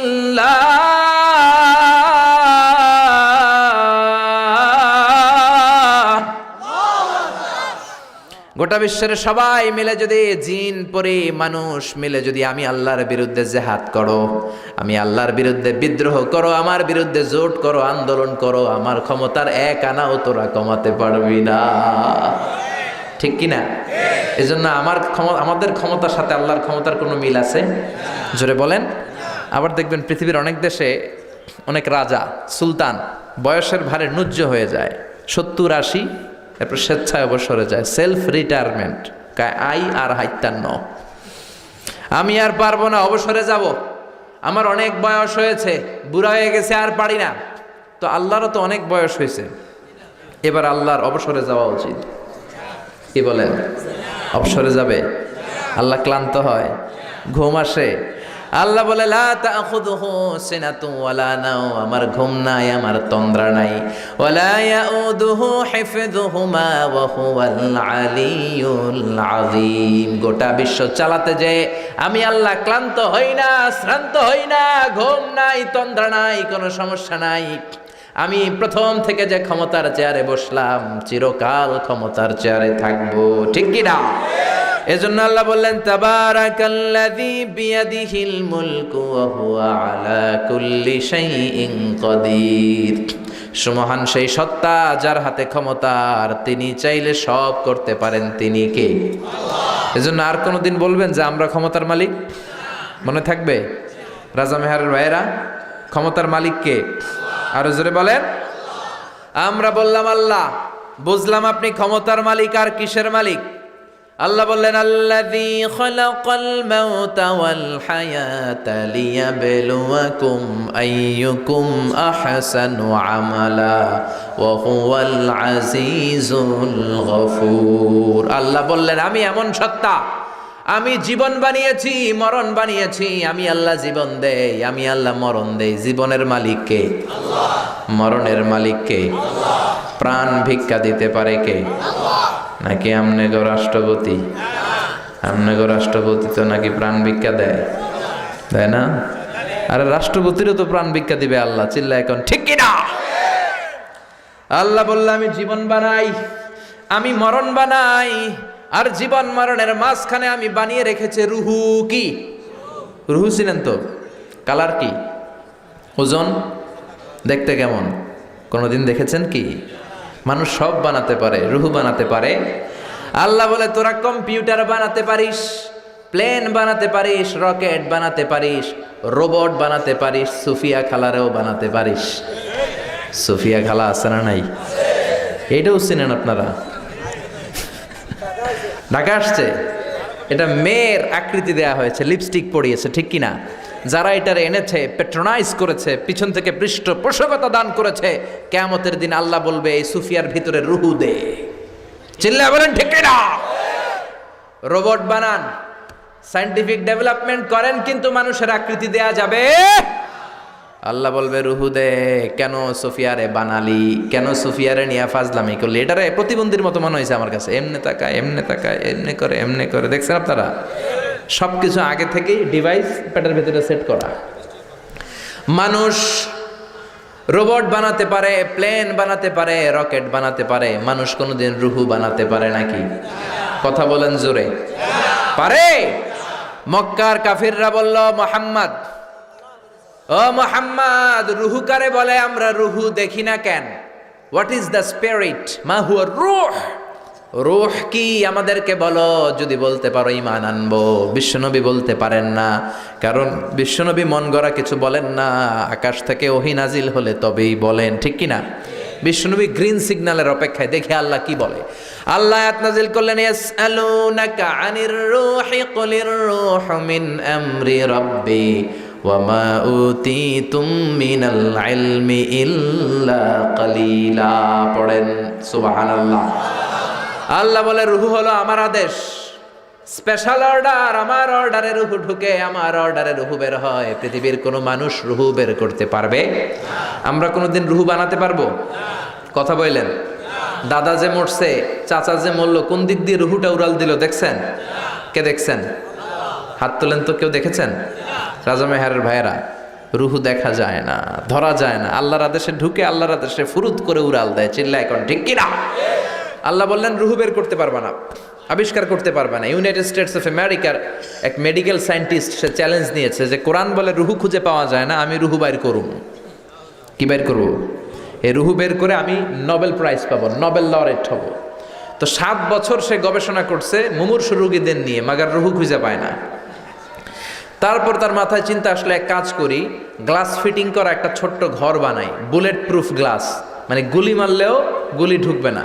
আমাদের মাননীয় রাষ্ট্রপতি মহোদয়, প্রধানমন্ত্রী মহোদয় যেই গাড়িগুলোতে চড়ে, এগুলো বুলেট প্রুফ, গুলি মারলে ঢুকে। তো এরকম বুলেট প্রুফ গ্লাস ফিটিং করা রুম সে তৈরি করে তার টিমের লোকদেরকে বললো, যাও আইসিইউ থেকে, ইন্টেন্সিভ কেয়ার ইউনিট থেকে মুমূর্ষু রোগীগুলারে ধরে নিয়ে আসো। তার ধারণা এই বুলেট প্রুফের গ্লাসের ভেতরে যদি, গ্লাসের রুমের ভেতরে যদি মুমূর্ষু রোগীকে ঢুকানো হয়, ওই রুগী মারা গেলে রুহু আর এই গ্লাস ভেদ করে বেরোতে পারবে না। কারণ বুলেট প্রুফের গ্লাস তো কি প্রুফ? কি প্রুফ? Bullet proof. তো নিয়ে আসা হলো আইসিইউ থেকে, ঢুকাও। ঢুকানোর আগে বলতেছে চেক হিজ বিপি, তার ব্লাড প্রেশার মাপো। বলতেছে sir BP is okay, check the weight. এবার ওজন মাপো, লোকটার ওজন হচ্ছে 80 কেজি। কয় কেজি? এবার মেডিকেল টিমের প্রধান অনেক আশা ভরসা নিয়ে যে আজকা রুহু দৈরা ছাড়ু, ঢুকানোর পরে এদেরকে আবার অক্সিজেনের মাস্ক দেওয়া, কৃত্রিমভাবে অক্সিজেন দেয়া, লাইফ সাপোর্টে রাখা। মেডিকেল টিমের প্রধান বলল লাইফ সাপোর্টটা খুলে ফেল। সবাই বলল স্যার খুলে ফেললে তো মরে যাবে। টিমের প্রধান কয় মারার জন্যই তো আনছি, না মরলে রুহু পামু কেমনে? তো লাইফ সাপোর্ট খুলে ফেললো, বুলেট প্রুফের গ্লাস ফিটিং করা রুম আটকে দেয়া হলো। অক্সিজেনের অভাবে ছটফট করতে করতে লোকটা শেষ, লোকটা ময়রা ভূত হয়ে গেছে। এবার মেডিকেল টিমের প্রধান রুহু খুঁজে ডানে বায়ে, কিন্তু রুহু তো পাওয়া যায় না, রুহু পাওয়া যায় না। এবার গ্লাসের দরজা খুলে মুমূর্ষু রোগীটা মরে গিয়েছে, মরা লাশ বের করে হাত দিয়ে গ্লাসের ভিতরে এরকম খোঁজা শুরু করছে। রুহু কি খোঁজে? রুহু বুঝে এমনি ধরা যায়? এটাকে টাকি মাছ হাতানোর মতো কথা বলে, খুঁজে পাওয়া যায় না। সে বললে একটা কাজ কর, চেক হিজ বিপি। বিপি মাপতো, কই স্যার মরে গেছে তো, কোনো বিপি নাই, মানে এই যে অলিন্দ নিলয় সিস্টোলিক ডায়াস্টোলিকের যে ধাক্কা, এটা নাই, মরে গেছে। কিন্তু মরার পরও মানুষের ওজন থাকে কি থাকে না? মরার আগে এই লোকটার ওজন ছিল কয় কেজি? 80 কেজি। এবার ওজন দিয়ে দেখা গেল লোকটার ওজন হয়ে গেছে 78 কেজি। কয় কেজি কমছে? কয় কেজি? মেডিকেল টিমের প্রধানকে আমি পাইছি। সবাই কয় কি পাইছেন? কয় ওইটা। কোনটা? কয় রুহু। কেমনে পাইছেন? কয় মরার আগে ছিল 80 কেজি, মরার পরে 78 কেজি, কমছে 2 কেজি। তার মানে যেটা উড়াল দিছে ওইটাই 2 কেজি। মানে কিছু একটা তো পাইছে, রুহু না পাক, কিছু একটা হিসাব মিলানো গেছে না? তা না হলে মরার আগে 80, মরার পরে 78 হবে কেন? কিন্তু সায়েন্সের সিস্টেম হচ্ছে একটা এক্সপেরিমেন্ট করেই আপনি ফাইনাল জাজমেন্ট দিতে পারবেন, আরও কিছু নমুনা সংগ্রহ করতে হবে। মেডিকেল টিমের প্রধান বলল আরেকটারে দৈরান আইসিইউ থেকে, ব্লাড প্রেশার মাপ, ওজন মাপ। তারা বলল ওজন হলো এই লোকটার 70 কেজি। কয় কেজি? আবার গ্লাস ফিটিং করা রুমের ভিতরে ঢুকায় দিল। লাইফ সাপোর্ট খুলে ফেল, অক্সিজেন নাই। এই লোকটাও ছটফট করে মরে গেল। এইবারও রুহু খুঁজে, রুহু নাই। আবার বের করছে মরা লাশ, চেক হিজ বিপি, বিপি নাই, কিন্তু ওজন আছে না? নাই। মরার আগে লোকটার ওজন ছিল কত? 70। এবার ওজন দেয়া দেখে হয়েছে 71। এবার বাড়ছে না? এবার যাইবা কই?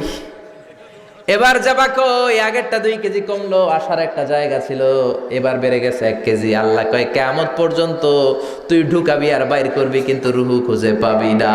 ঠিক কি না? يسألونك عن الروح قل الروح من أمر ربي وما أوتيتم من العلم إلا قليلا। দুনিয়াতে সব বানাতে পারবা, শুধু রুহু ছাড়া। কি ছাড়া? মানুষ মরে গেলে এক একজনের এক এক দশা। কারো শরীর খিচুনি দিয়ে মরে গেলে শক্ত হয়ে যায়, গ্যাসগুলো বন্ধ হয়ে যায়। কারোটা ফেসফেসে হয়ে যায়, হাত পাগুলো ঢিলা হয়ে যায়, পেটের গ্যাসগুলো বের হয়ে যায়। কারো ওজন বেড়ে যায়, কারো কিছু কমে যায়। এই বাড়া কমা দিয়ে রুহু খুঁজে পাওয়া যায় না। রুহুর মালিক হলেন একজন, তিনি কে? সে আল্লাহ বললেন আমি রুহুর মালিক। আমরা বললাম আর কিসের মালিক? আল্লাহ বললেন আল্লাযী খালাকা সাবআ সামাওয়াতিন তিবাকা মা তারা ফি খালকির রহমানি মিন তাফাউত। আকাশের দিকে নজর করে তাকা, 7টা আকাশকে স্তরে স্তরে বিন্যস্ত করলো কে? আবার তিনি বললেন ওয়ালাকাদ যায়্যানাস সামাআদ দুনিয়া বিমাসাবিহা ওয়া জাআলনাহা রুজুমান লিশ-শায়াতিন। আকাশের দিকে তাকাও, আকাশের মধ্যে তারা দিয়ে আকাশটাকে সৌন্দর্যমণ্ডিত করেছে কে? আকাশের মধ্যে তারা আছে না নাই? জোরে বলেন। রাতের বেলা তারার মেলা, দেখতে কত সুন্দর। এই ছোট্ট ছোট্ট মনে হয়, আসলে কি তারাগুলো ছোট? জোরে বলেন। I have beautified the closer sky with light, candles and stars. তারা দিয়ে আমি পৃথিবীর মহাশূন্যটাকে আলোকিত করেছি। আমরা খালি চোখে যেটা দেখি এটা কিন্তু ভাই আকাশ না, এটা মহাশূন্য। এটা কি? জোরে বলেন। স্পেস। এটা হচ্ছে প্রথম আকাশের মহাশূন্য। নাসার বিজ্ঞানীরা আজীবন গবেষণা করেও প্রথম আকাশের নাগালও খুঁজে পাবে না। তারা শুধু প্রথম আকাশের মহাশূন্যে দৌড়াবে। তার অনেক অনেক অনেক উপরে প্রথম আকাশ, তারপরে দ্বিতীয় আকাশের মহাশূন্য, তারপরে দ্বিতীয় আকাশ, তারপরে তৃতীয় আকাশের মহাশূন্য, তারপরে তৃতীয় আকাশ। একটার চেয়ে একটা বড়। বিশ্বনবী বলেন কত বড়? তোমার হাতের আংটি যদি মরুভূমিতে ছুঁড়ে ফেলে দাও, বিশাল মরুভূমির তুলনায় তোমার আংটি যত ছোট, আল্লাহর দ্বিতীয় আসমানের তুলনায় আল্লাহর প্রথম আসমানটা ঠিক তত ছোট। একটার চেয়ে একটা বড়। তারপর আমরা কই সব আমার। কত ক্ষুদ্র আমি, কত তুচ্ছ আমি মহাবিশ্বের তুলনায়, কত নগণ্য আমি। আমরা রাজামেহারে বসে আছি। এটা দেবিদ্বার থানায় না? দেবিদ্বার থানা হচ্ছে কুমিল্লা 17-18টার থানার একটা থানা। এরকম 64 কুমিল্লা হচ্ছে 64 জেলার এক জেলা। এরকম 64টা জেলা মিলে আমাদের সুজলা সুফলা শস্য শ্যামলা ডিজিটাল বাংলাদেশ। এই ডিজিটাল বাংলাদেশ মনে হয় পৃথিবীর সবচেয়ে বড় দেশ নাকি? ছোট্ট। ভারত আমাদের 20 গুণ বড়, কানাডা প্রায় 100 গুণ বড়, রাশিয়া 150-200 গুণ বড় হবে। এরকম 200টা দেশ মিলে পৃথিবীর স্থল 30 ভাগ স্থল, আর 70 ভাগ শুধু হানি আর হানি, শুধু পানি। এই পানি আর স্থল মিলে আমাদের এই পৃথিবীটা সৌরজগতের ছোট্ট সাইজের একটা গ্রহ। যারা সৌরজগৎ নিয়ে কিছু পড়াশোনা করেছেন, কত বড় বড় গ্রহ আছে। বৃহস্পতি নামে একটা গ্রহ আছে, পৃথিবীর চেয়ে অনেক গুণ বড়। এই যে সূর্যের কথাই ধরা যাক, যে সূর্যের আলো পেয়ে আল্লাহ আমাদেরকে আলো দিয়ে বাঁচিয়ে রেখেছেন, এই সূর্যটা পৃথিবীর চেয়ে 13 লক্ষ গুণ বড়। কেন ইমাজিন? আমরা শুধু সুবহানাল্লাহ কইতে পারি, আসলে কি আমরা কল্পনা করতে পারি? আমাদের কল্পনার রেঞ্জের মধ্যে তো এটা আনাই যায় না। 13 লক্ষটা পৃথিবী সূর্যের মধ্যে রাখার জায়গা করে দিয়েছে কে? তার মানে সূর্যই কি বড় তারা? না, এর চেয়ে বড় তারা আছে। ব্যাটেলজিউস নামে একটা তারা আছে, যে সূর্য পৃথিবীর চেয়ে 13 লক্ষ গুণ বড়। ওই ব্যাটেলজিউস তারা আবার সূর্যের চেয়ে 33 কোটি গুণ বড়। তার মানে ব্যাটেলজিউসই কি মহাবিশ্বের সবচেয়ে বড় তারা? না, আরো কত বড় তারা আছে। এরকম কয়েক বিলিয়ন তারা আছে আমাদের গ্যালাক্সিতে, মানে আমাদের মিল্কি ওয়েতে। এরকম কত billion, trillion, zillion, fillion, octillion galaxy আল্লাহ মহাশূন্যে ভাসিয়ে রেখেছে, পৃথিবীর কেউ জানে না। সুবহানাল্লাহ। চলেন আমরা একটা কাজ করি, পৃথিবীর সূর্যের পরে পৃথিবীর সবচেয়ে কাছের যে তারা প্রক্সিমা সেন্ট্রাই, ওই তারাতে শীতকালের পিকনিক করে আসি। যাবেন? কে কে যাবেন দেখি? হাত তোলেন। 1, 2, 3, 4, 5, 6, 7। অনেক সাহস আছে এলাকার লোকদের, অনেক হাত তুলছে। নামান, আর নেওয়া যাবে না। তো কি দিয়ে যাবেন? রকেট দিয়ে যাইতে হবে, ঠিক কিনা? আমি ধারণা দেওয়ার জন্য বলছি, পৃথিবী থেকে সবচেয়ে দূরের যেই তারা, ওই হিসাব তো আমি দিতে পারবো না, ওইটা হিসাব ঢুকবেও না। পৃথিবীর সবচেয়ে কাছের যেই তারাটা প্রক্সিমা সেন্ট্রাই 2.3 লাইট ইয়ার, আলোকবর্ষ দূরে। পৃথিবী থেকে সবচেয়ে কাছের তারাটায় যদি আমরা শীতকালীন সফরে যাই, পিকনিকে যেয়ে নামি, আমাদের কত সময় লাগবে দেখেন। পৃথিবীতে সবচেয়ে দ্রুতগামী বিমানের নাম হচ্ছে বোম সুপারসনিক। কি নাম? এটা হচ্ছে সবচেয়ে দ্রুতগামী যাত্রীবাহী বিমান, বোম সুপারসনিক। আবার বোম বোম আফ্রিদি গোয়েন না, বোম সুপারসনিক। ঘন্টায় 1300 কিলোমিটার বেগে চলে। আগে ছিল কনকর্ড, 1000 কিলোমিটার বেগে চলতো। কিন্তু বোম সুপারসনিক দিয়ে যাওয়া যাবে না, কারণ প্যাসেঞ্জার প্লেন মাধ্যাকর্ষণ শক্তি ভেদ করতে পারে না। যেতে হবে রকেট দিয়ে। কোন রকেট? যে রকেট দিয়ে নীল আর্মস্ট্রং চাঁদে নেমেছিল, এটার নাম অ্যাপোলো 11। চলেন এইটা দিয়ে আমরা পিকনিকটা সাইরে আসি। যাবেন? আচ্ছা চলেন যাই। এই রকেটটা সেকেন্ডে চলে 11 কিলোমিটার বেগে, মিনিটে চলে 660 কিলোমিটার বেগে, ঘন্টায় চলে 39,000 কিলোমিটার বেগে। বাংলাদেশ থেকে আমেরিকা কত কিলো হতে পারে? 8-10 হাজার কিলো। তার মানে এই রকেটটা দিয়ে ঘন্টায় 4 বার আমেরিকা যাওয়া আসা যাবে। সুবহানাল্লাহ। বাড়িতে যে চিল্লায় পড়েন আল্লাহু আকবার। তো আমরা যারা হাত তুললাম, আমরা এখন পিকনিকে যাব। পৃথিবীর সবচেয়ে কাছের যেই তারা প্রক্সিমা সেন্ট্রাই, এটাতে অ্যাপোলো 11 নামক রকেটটা দিয়ে, যেই রকেটটা আমাদেরকে 1 ঘন্টায় 39,000 কিলোমিটার দূর নিয়ে যাবে। কত দূর? 39,000 কিলোমিটার নিয়ে যাবে 1 ঘন্টায়। কিন্তু যেতে কত সময় লাগবে? এই রকেটটা দিয়ে আমাদের পৃথিবীর সবচেয়ে কাছের তারায় পৌঁছতে 1,15,000 বছর লেগে যাবে। ঘন্টায় 39,000 কিলোমিটার বেগে ছোটার পরেও 1,15,000 বছর লাগবে। আল্লাহ যদি বলে যা আজহারি, তুই যখন শখ করছিস একটা, তোরে আর যারা হাত তুলছে তোদের সবাই 1,15,000 বছর হায়াত দিয়ে দিলাম। তো যদি দিয়ে দেয় তাহলে আপনারা মরে ভূত হয়ে যাবেন। আমরা যাইতেই থাকবো, যাইতেই থাকবো। আমাদের নাতি পুতি সতি লতি ক্ষতি সব মরতে মরতে মরতে মরতে মরতে মরতে মরতে মরতে মরতে মরতে মরতে মরতে মরতে মরতে মরতে মরতে মরতে মরতে 6,000 জেনারেশন মরে যাবে। আমাদের 6,000 প্রজন্ম যখন মরে ভূত, তখন আমাদের নামার সময় হবে। সুবহানাল্লাহ কইতে পারলেন না? গ্রিক সভ্যতার টাইমে যদি কেউ এই সফরটা শুরু করত, আজকে 2018 সালে পুরো সফরের 100%-এর মাত্র 4% কমপ্লিট হতো, আর 96% সফর তাদের বাকি থেকে যেত। যদি গ্রিকদের টাইমে কেউ সফরটা শুরু করত। সুবহানাল্লাহ মুখ দিয়ে বেরোয় না। এজন্য আল্লাহ বললেন ওয়ালাকাদ যায়্যানাস সামাআদ দুনিয়া বিমাসাবিহা ওয়া জাআলনাহা রুজুমান লিশ-শায়াতিন। তোদের প্রথম আকাশের মহাশূন্যে এরকম অনেক বড় বড় তারা দিয়ে আমি আকাশটারে সাজিয়ে রেখেছি। এটা তো সবচেয়ে কাছের তারা। এরপরে আছে আলফা সেন্ট্রাই এ, আলফা সেন্ট্রাই বি, ইটা ক্যারিনা, ব্যাটেলজিউস। এইভাবে কোটি কোটি তারা নিয়ে আমাদের গ্যালাক্সি, এরকম কত কোটি গ্যালাক্সি আছে বিজ্ঞানীরা নিজেও জানে না। চিল্লায় কোন আল্লাহু আকবার। এরপরে প্রথম রুকুর শেষে আল্লাহ বললেন ওয়াসিররু কাওলাকুম আও ইজহারু বিহি ইন্নাহু আলিমুম বিযাতিস সুদূর। তোমরা আস্তে বলো কিংবা জোরে বলো, সব কথাগুলো শোনে কে? আল্লাহ। কেউ যেটা শোনে না, শোনে কে? আল্লাহ। দরজা বন্ধ করে, জানালা বন্ধ করে, লাইট বন্ধ করে ঘরের ভেতরে জুলুম করলেন, অন্যায় করলেন, পাপ করলেন, কেউ দেখে নাই, দেখলো কে? আল্লাহ। বিশ্বাস হয়? একটু সন্দেহ সন্দেহ লাগে নাকি? সব তিনি দেখে। লা তুদ্রিকুল আবসার ওয়া হুয়া ইউদ্রিকুল আবসার ওয়া হুয়াল লাতীফুল খাবীর। ওমিয়া পুলিশের চোখ ফাঁকি দেয়া যায় কি যায় না? র্যাবের চোখ, দুদকের কর্মকর্তার চোখ, ইনকাম ট্যাক্সের অফিসারের চোখ, বিমানবন্দরে কাস্টমস অফিসারের চোখ, পরীক্ষার হলে ম্যাজিস্ট্রেটের চোখ, কিন্তু আমার আল্লাহর চোখ ফাঁকি দেয়া যায়? কথা বলে।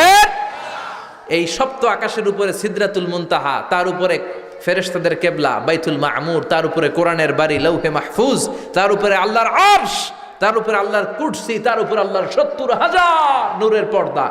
এত উপর থেকে সপ্ত জমিনেরও নিচে নীরবে নিঃশব্দে কোনো পিঁপড়া বা পিপিলিকা যদি হেঁটে যায়, আল্লাহ এই পিঁপড়ার পায়ের হাঁটার শব্দটাও শুনতে পায়। এজন্য আল্লাহ বলে কেউ না দেখলেও একজন দেখে, তিনি কে?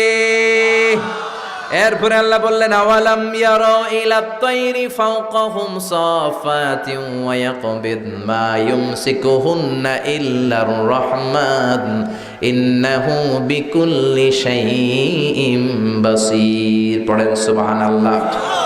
আল্লাহ বলে মানুষগুলো কেমন করে নাস্তিক হয়। এত এত নিদর্শন আমি কোরআনের মধ্যে সূরা মুলকের মধ্যে রেখে দিলাম। এগুলো জানার পরে, পড়ার পরে, বোঝার পরে কেমন করে মানুষগুলো নাস্তিক হয়। মানুষগুলো কি পাখির দিকে তাকায় না? আওয়ালাম ইয়ারাউ ইলাত তাইর ফাওকাহুম সাফাতিন ওয়া ইয়াকবিদনা। যেই পাখিগুলো ডানা মেলে বেড়ায় আবার ডানা ঝাপটায়, পাখির দিকে যদি কেউ নজর করে তাকায়, পাখি নিয়ে যদি গবেষণা করে, ও আর জীবনে নাস্তিক থাকতে পারে? কত ধরনের পাখি যে আল্লাহ বানালেন, আপনি অবাক হয়ে যাবেন। আর কত জায়গায় যে আল্লাহ কোরআনে পাখির কথা বলে, পাখির নিদর্শন দিয়ে আমাদের মস্তিষ্কের জট খুলতে চেয়েছেন, আপনি অবাক হয়ে যাবেন।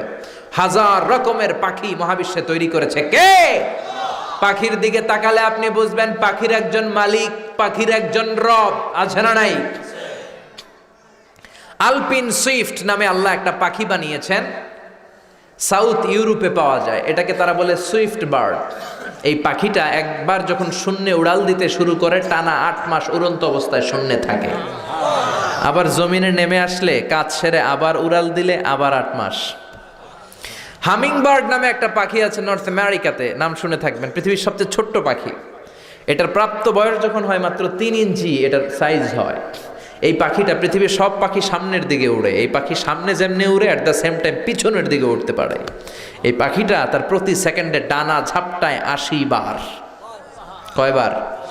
আপনি 1 সেকেন্ডে আপনার 2 হাত ঝাপটাতে পারবেন কয়বার? কথা কয় না। আমি 5টা ঝাপটাই মারতেই তো আমার 1 সেকেন্ড শেষ, কিন্তু এই পাখিটা 1 সেকেন্ডে ডানা ঝাপটাতে পারে 80 বার। সুবহানাল্লাহ কইতে মন চায় না? হোমা বার্ড নামে একটা পাখি আছে, যেই পাখি উড়ন্ত অবস্থায় ডিম পেড়ে দেয়, আর ওই ডিম জমিনে পড়ার আগেই ডিম ফুটে বাচ্চা বের হয়ে ওই বাচ্চা উঠতে শুরু করে দেয়। এজন্য আল্লাহ বললেন আওয়ালাম ইয়ারা ইলাত তয়ির, নাস্তিকগুলোকে পাখির দিকে তাকায় না। পাখি কেমন করে ডানা ঝাপটায়, কেমন করে ফ্লাই করে, কেমন করে টেক অফ করে, কেমন করে ল্যান্ডিং করে। পাখির ভেতরেও আমি আল্লাহর নিদর্শন আছে না নাই? পাখি নিয়ে গবেষণা করলে কেউ নাস্তিক থাকতে পারে না, কারণ পাখি একে আরবিতে বলে আত-তয়ির, আর বিমানকে আরবিতে কি বলে? তয়ির, তয়রান, সেম থিং। পাখি আরবি যা, বিমান আরবিও তা। Birds and aeroplane maintain the same flying mechanism while flying. পাখি এবং বিমান যখন আকাশে উড়ে একই সিস্টেমে উড়ে, পদ্ধতি একটাই।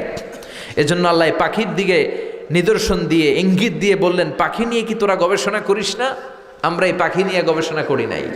এই পাখির উপর গবেষণা করে বিমান আবিষ্কার হয়েছে, এয়ারক্রাফট আবিষ্কার হয়েছে। কিন্তু আফসোসের বিষয় আমরা করতে পারি নাই, করছে খ্রিস্টান ইহুদিরা। 2 ভাই উইলভার রাইট অর উইল রাইট 1903 সালে তারা পাখি নিয়ে গবেষণা শুরু করলো। পাহাড়ের মধ্যে শুয়ে শুয়ে খালি ছবি আঁকে, কেমনে পাখিটা ডানা মেলে, কেমনে ডানাগুলো ঝাপটা মারে, কেমনে টেক অফ করে, কেমনে নামে। গবেষণা করতে করতে করতে করতে 2 ভাই প্লেন বানায় ফেললো। সুবহানাল্লাহ বেড হয় না? তবে এখনকার মতো এত অত্যাধুনিক প্লেন না, ছোট্টখাট্ট প্লেন, কিছুক্ষণ উড়ে আবার ধপাস করে পড়ে। বানাতে বানাতে তারা পৃথিবীর প্রথম প্যাসেঞ্জার প্লেন বানালো। ফ্রান্সের এক শহর থেকে আরেক শহরের নিরাপদে পৃথিবীর প্রথম যাত্রীবাহী বিমান ওঠানামা করলো। এই তো মানুষের স্বপ্ন পূরণ হয়ে গেল। আগে আমরা শুধু পাখির দিকে তাকায় হায় হায় করতাম, পাখি উড়ে, আমরা উঠতে পারি না। এখন আমরা পাখির চেয়ে আরো দ্রুত বেগে উড়ি না? আপনারা যে হজে যান, কেমনে যান? প্লেনে যান তো বুঝলাম, কিন্তু উড়ে উড়ে যান না? আমরা পাখির চেয়ে অনেক উপরে উঠতে পারি। যাত্রীবাহী বিমানগুলো ইন্টারন্যাশনাল ফ্লাইটে প্রায় 30,000 ফিট, 35,000 ফিট উপরে চলে যায়, ঠিক কিনা? এই পাখি নিয়ে গবেষণা করে তারা বিমান বানিয়ে ফেললো। এখন মানুষ রকেট দিয়ে মহাশূন্যে চলে যায়, চাঁদে চলে যায়, মঙ্গল গ্রহে চলে যায়, ঠিক কিনা?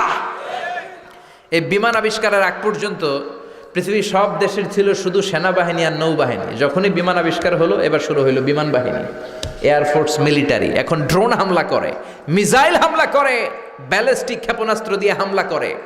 এখন অ্যাটম বোমা দিয়ে জাপানের হিরোশিমা নাগাসাকিতে লিটল বয় আর ফ্যাটম্যান নামে 2টা বোমা আমেরিকা মেরে পুরো জাপানকে শেষ করে দিয়েছিল। চিল্লা এখন, ঠিক কিনা? এখন পাইলট ছাড়াও রোবট দিয়ে বিমান চলায়, এরকম আছে না নাই?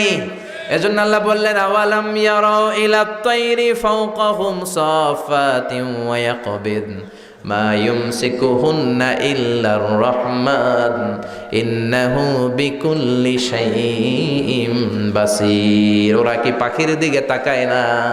পাখির মধ্যেও আমি আল্লাহর নিদর্শন আছে না নাই? আছে না নাই? এজন্য গবেষণা করতে হবে। আমাদের কোনো রিসার্চ নাই, গবেষণা নাই। গোটা বিশ্বে মুসলমানরা নির্যাতিত, কারণ আমাদের গবেষণা নাই। আমরা কথা বলি বেশি, কাজ করি কম। চিল্লা এখন, ঠিক কিনা? আল্লাহ বললেন গবেষণায় ডুব দে, গবেষণা করো। কোরআনের ভেতরে গোটা বিশ্বের সব সফলতাকে ঢুকিয়ে দিয়েছে কে? এরপরে এই সূরাটা আল্লাহ শেষ করলেন, কুল আরাআইতুম ইন আসবাহা মাউকুম গাওরান ফামান ইয়াতিকুম বিমাইন মাইন। বলো দেখি, সবে শুকাইয়া যদি যায় এই পৃথিবীর পানি, তাহলে হেথায় তটনির ধারা কে দিবে সবারে আনি। আল্লাহ বললেন এই পৃথিবীর পানি যদি আমি সরিয়ে নেই, তোদেরকে পানি দিবে কে? দেওয়ার কেউ আছে? ঘুম থেকে উঠে দেখলেন কোনো খাবার নাই, কোনো গাছে কোনো ফলমূল নাই, ক্ষেতের মধ্যে কোনো শাকসবজি নাই, বাজারেও কোনো খাবার নাই। আপনাদেরকে তখন খাবার দিবে কে? আপনাকে খাদ্যমন্ত্রী, প্রধানমন্ত্রী, ডোনাল্ড ট্রাম্প কেউ দিতে পারবে? আল্লাহ বললেন ঘুম থেকে উঠে দেখো টিউবওয়েল চাপ দেওয়ার পরে পানি নাই, পুকুরে একটা ফোঁটা পানি নাই, ট্যাপ দিয়ে এক ফোঁটা পানি বের হয় না। আমি আল্লাহ যদি পানির নেয়ামত বন্ধ করে দেই, পানি দেওয়ার মতো কোনো শক্তি আর আছে নাকি? এজন্য পানির মালিক কে? চাইব কার কাছে? নাকি বৈশাখীর কাছে চাবেন? বৈশাখী মেঘের কাছে জলছে তুমি কাঁদবে, আমি চাই না তুমি কাঁদবে, আমি চাই না। বৈশাখীর কাছে পানি চায় না। আবার হিন্দুরা ইন্দ্রদেবের কাছে চায়, ওদের ধর্ম মত অনুযায়ী ইন্দ্র দেবতা পানি দেয়। আমরা বলি ইন্দ্র পানি দিতে পারে না, বৈশাখীও পানি দিতে পারে না, পৃথিবীর কেউ এক ফোঁটাও পানি দিতে পারে না। পানি, বৃষ্টি, মেঘ দেয়ার মালিক কে? জোরে বলে আল্লাহ। মেঘ দে পানি দে ছায়া দে রে তুই, আল্লাহ মেঘ দে। পড়েন পড়েন, আল্লাহ মেঘ দে পানি দে ছায়া দে রে তুই, আল্লাহ মেঘ দে। রিজিক দেয়ার মালিক কে? পানি দেয়ার মালিক কে? আল্লাহ বললেন গোলাম এই পানি থেকে তোদেরকে আমি বানালাম। ওয়াজআলনা মিনাল মাই কুল্লা শাইইন হাই আফালা ইউমিনুন।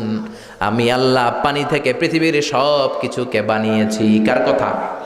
১৫০০ বছর আগে আল্লাহ কোরআনে জানালেন পৃথিবীতে যত প্রাণী আছে আল্লাহ বানালেন পানি থেকে। পানি নাই তো প্রাণ নাই, চাঁদে পানি নাই তো প্রাণ নাই, মঙ্গলে পানি নাই তো প্রাণ নাই, পৃথিবীতে পানি আছে, প্রাণও।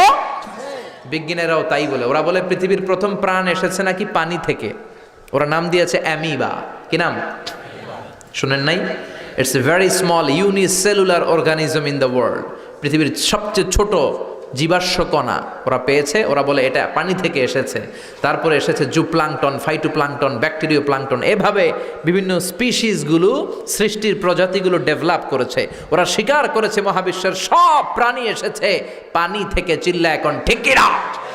আবার আল্লাহ বললেন এই পানির মধ্যে আমি নেয়ামত দিলাম, কোথাও দিলাম লোনা পানি, কোথাও দিলাম মিঠা পানি। আবার সাগরের মধ্যে লোনা পানি একদিকে চলে যায়, মিঠা পানি আরেক দিকে চলে যায়, দুইটা একসাথে থাকে কিন্তু মিশে না। আছে না নাই?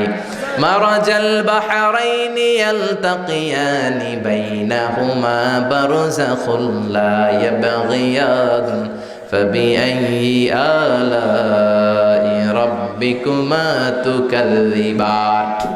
দুই দরিয়া আমি বইয়ে দিলাম, এক দরিয়ার পানি একটু স্পষ্ট স্ফটিক স্বচ্ছ, আর একটা একটু ঘোলাটে, আর একটা কালো। দুইটা সাগর একসাথে লেগে আছে কিন্তু একটার পানি আর একটার সাথে মিশে না।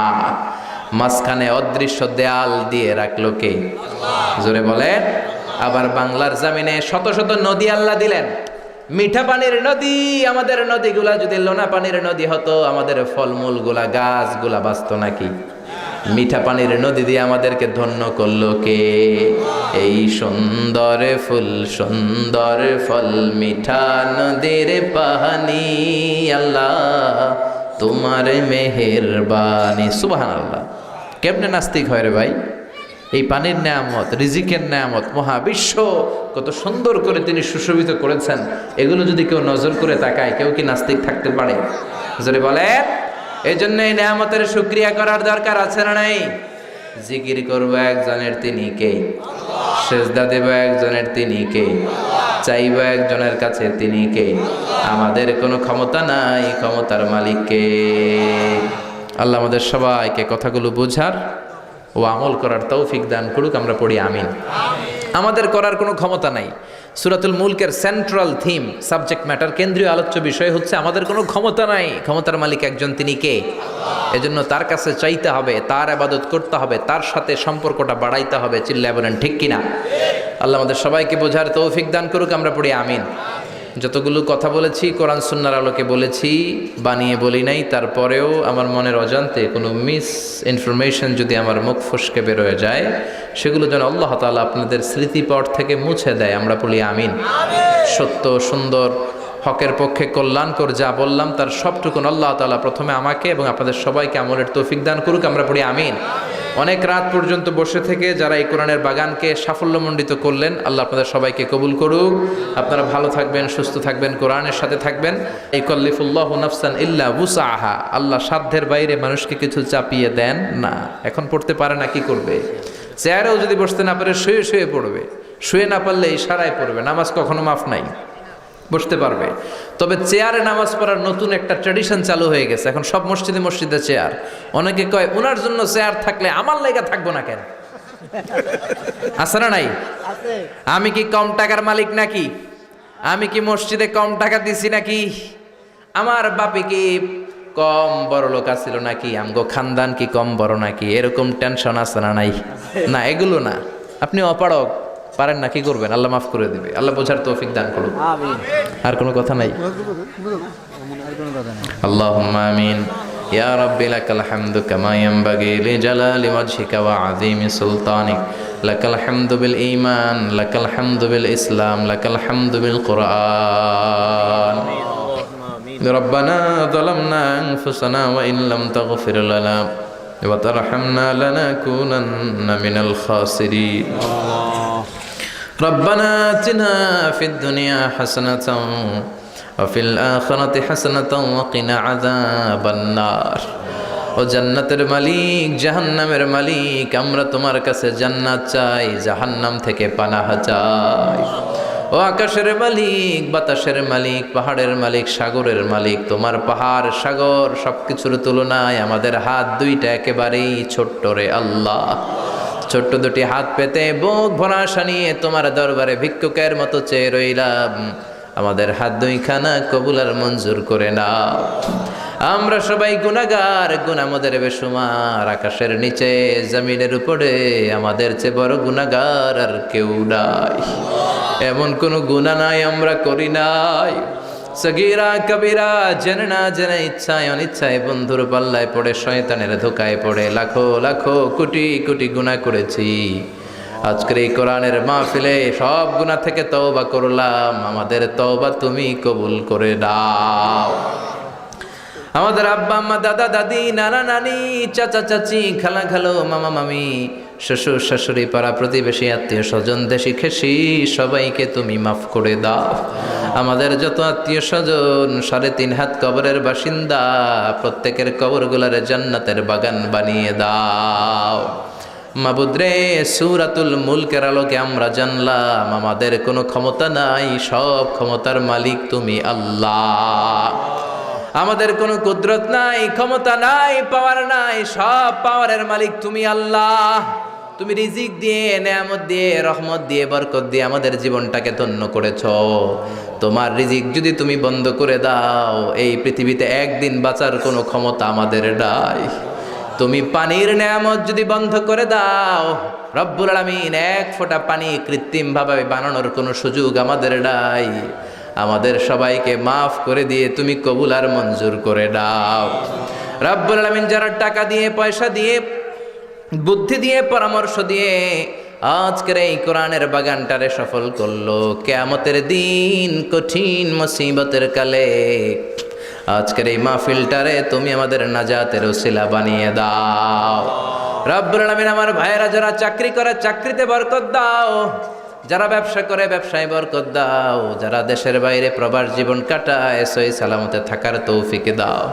যাদের কাঁধে ঋণের বোঝা, ঋণ হালকা করে দাও। যাদের ঘরে উপযুক্ত বিয়ের উপযুক্ত মেয়ে আছে, সৎ পাত্রের ব্যবস্থা করে দাও। যেই ঘরে বেকার ছেলে আছে, কর্মসংস্থানের ব্যবস্থা করে দাও। আমাদের মধ্য থেকে যারা অসুস্থ তাদেরকে সুস্থ করে দাও।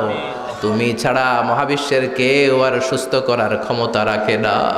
অনেকে দুরারোগ্য ব্যাধিতে আক্রান্ত আমাদের কাছে দোয়া চায়। রব্বুল আলামিন, আমাদের সব অসুস্থ ভাইদেরকে তুমি সুস্থ করে দাও। 5 ওয়াক্ত সালাত জামাতের সাথে আদায় করার তৌফিক দাও।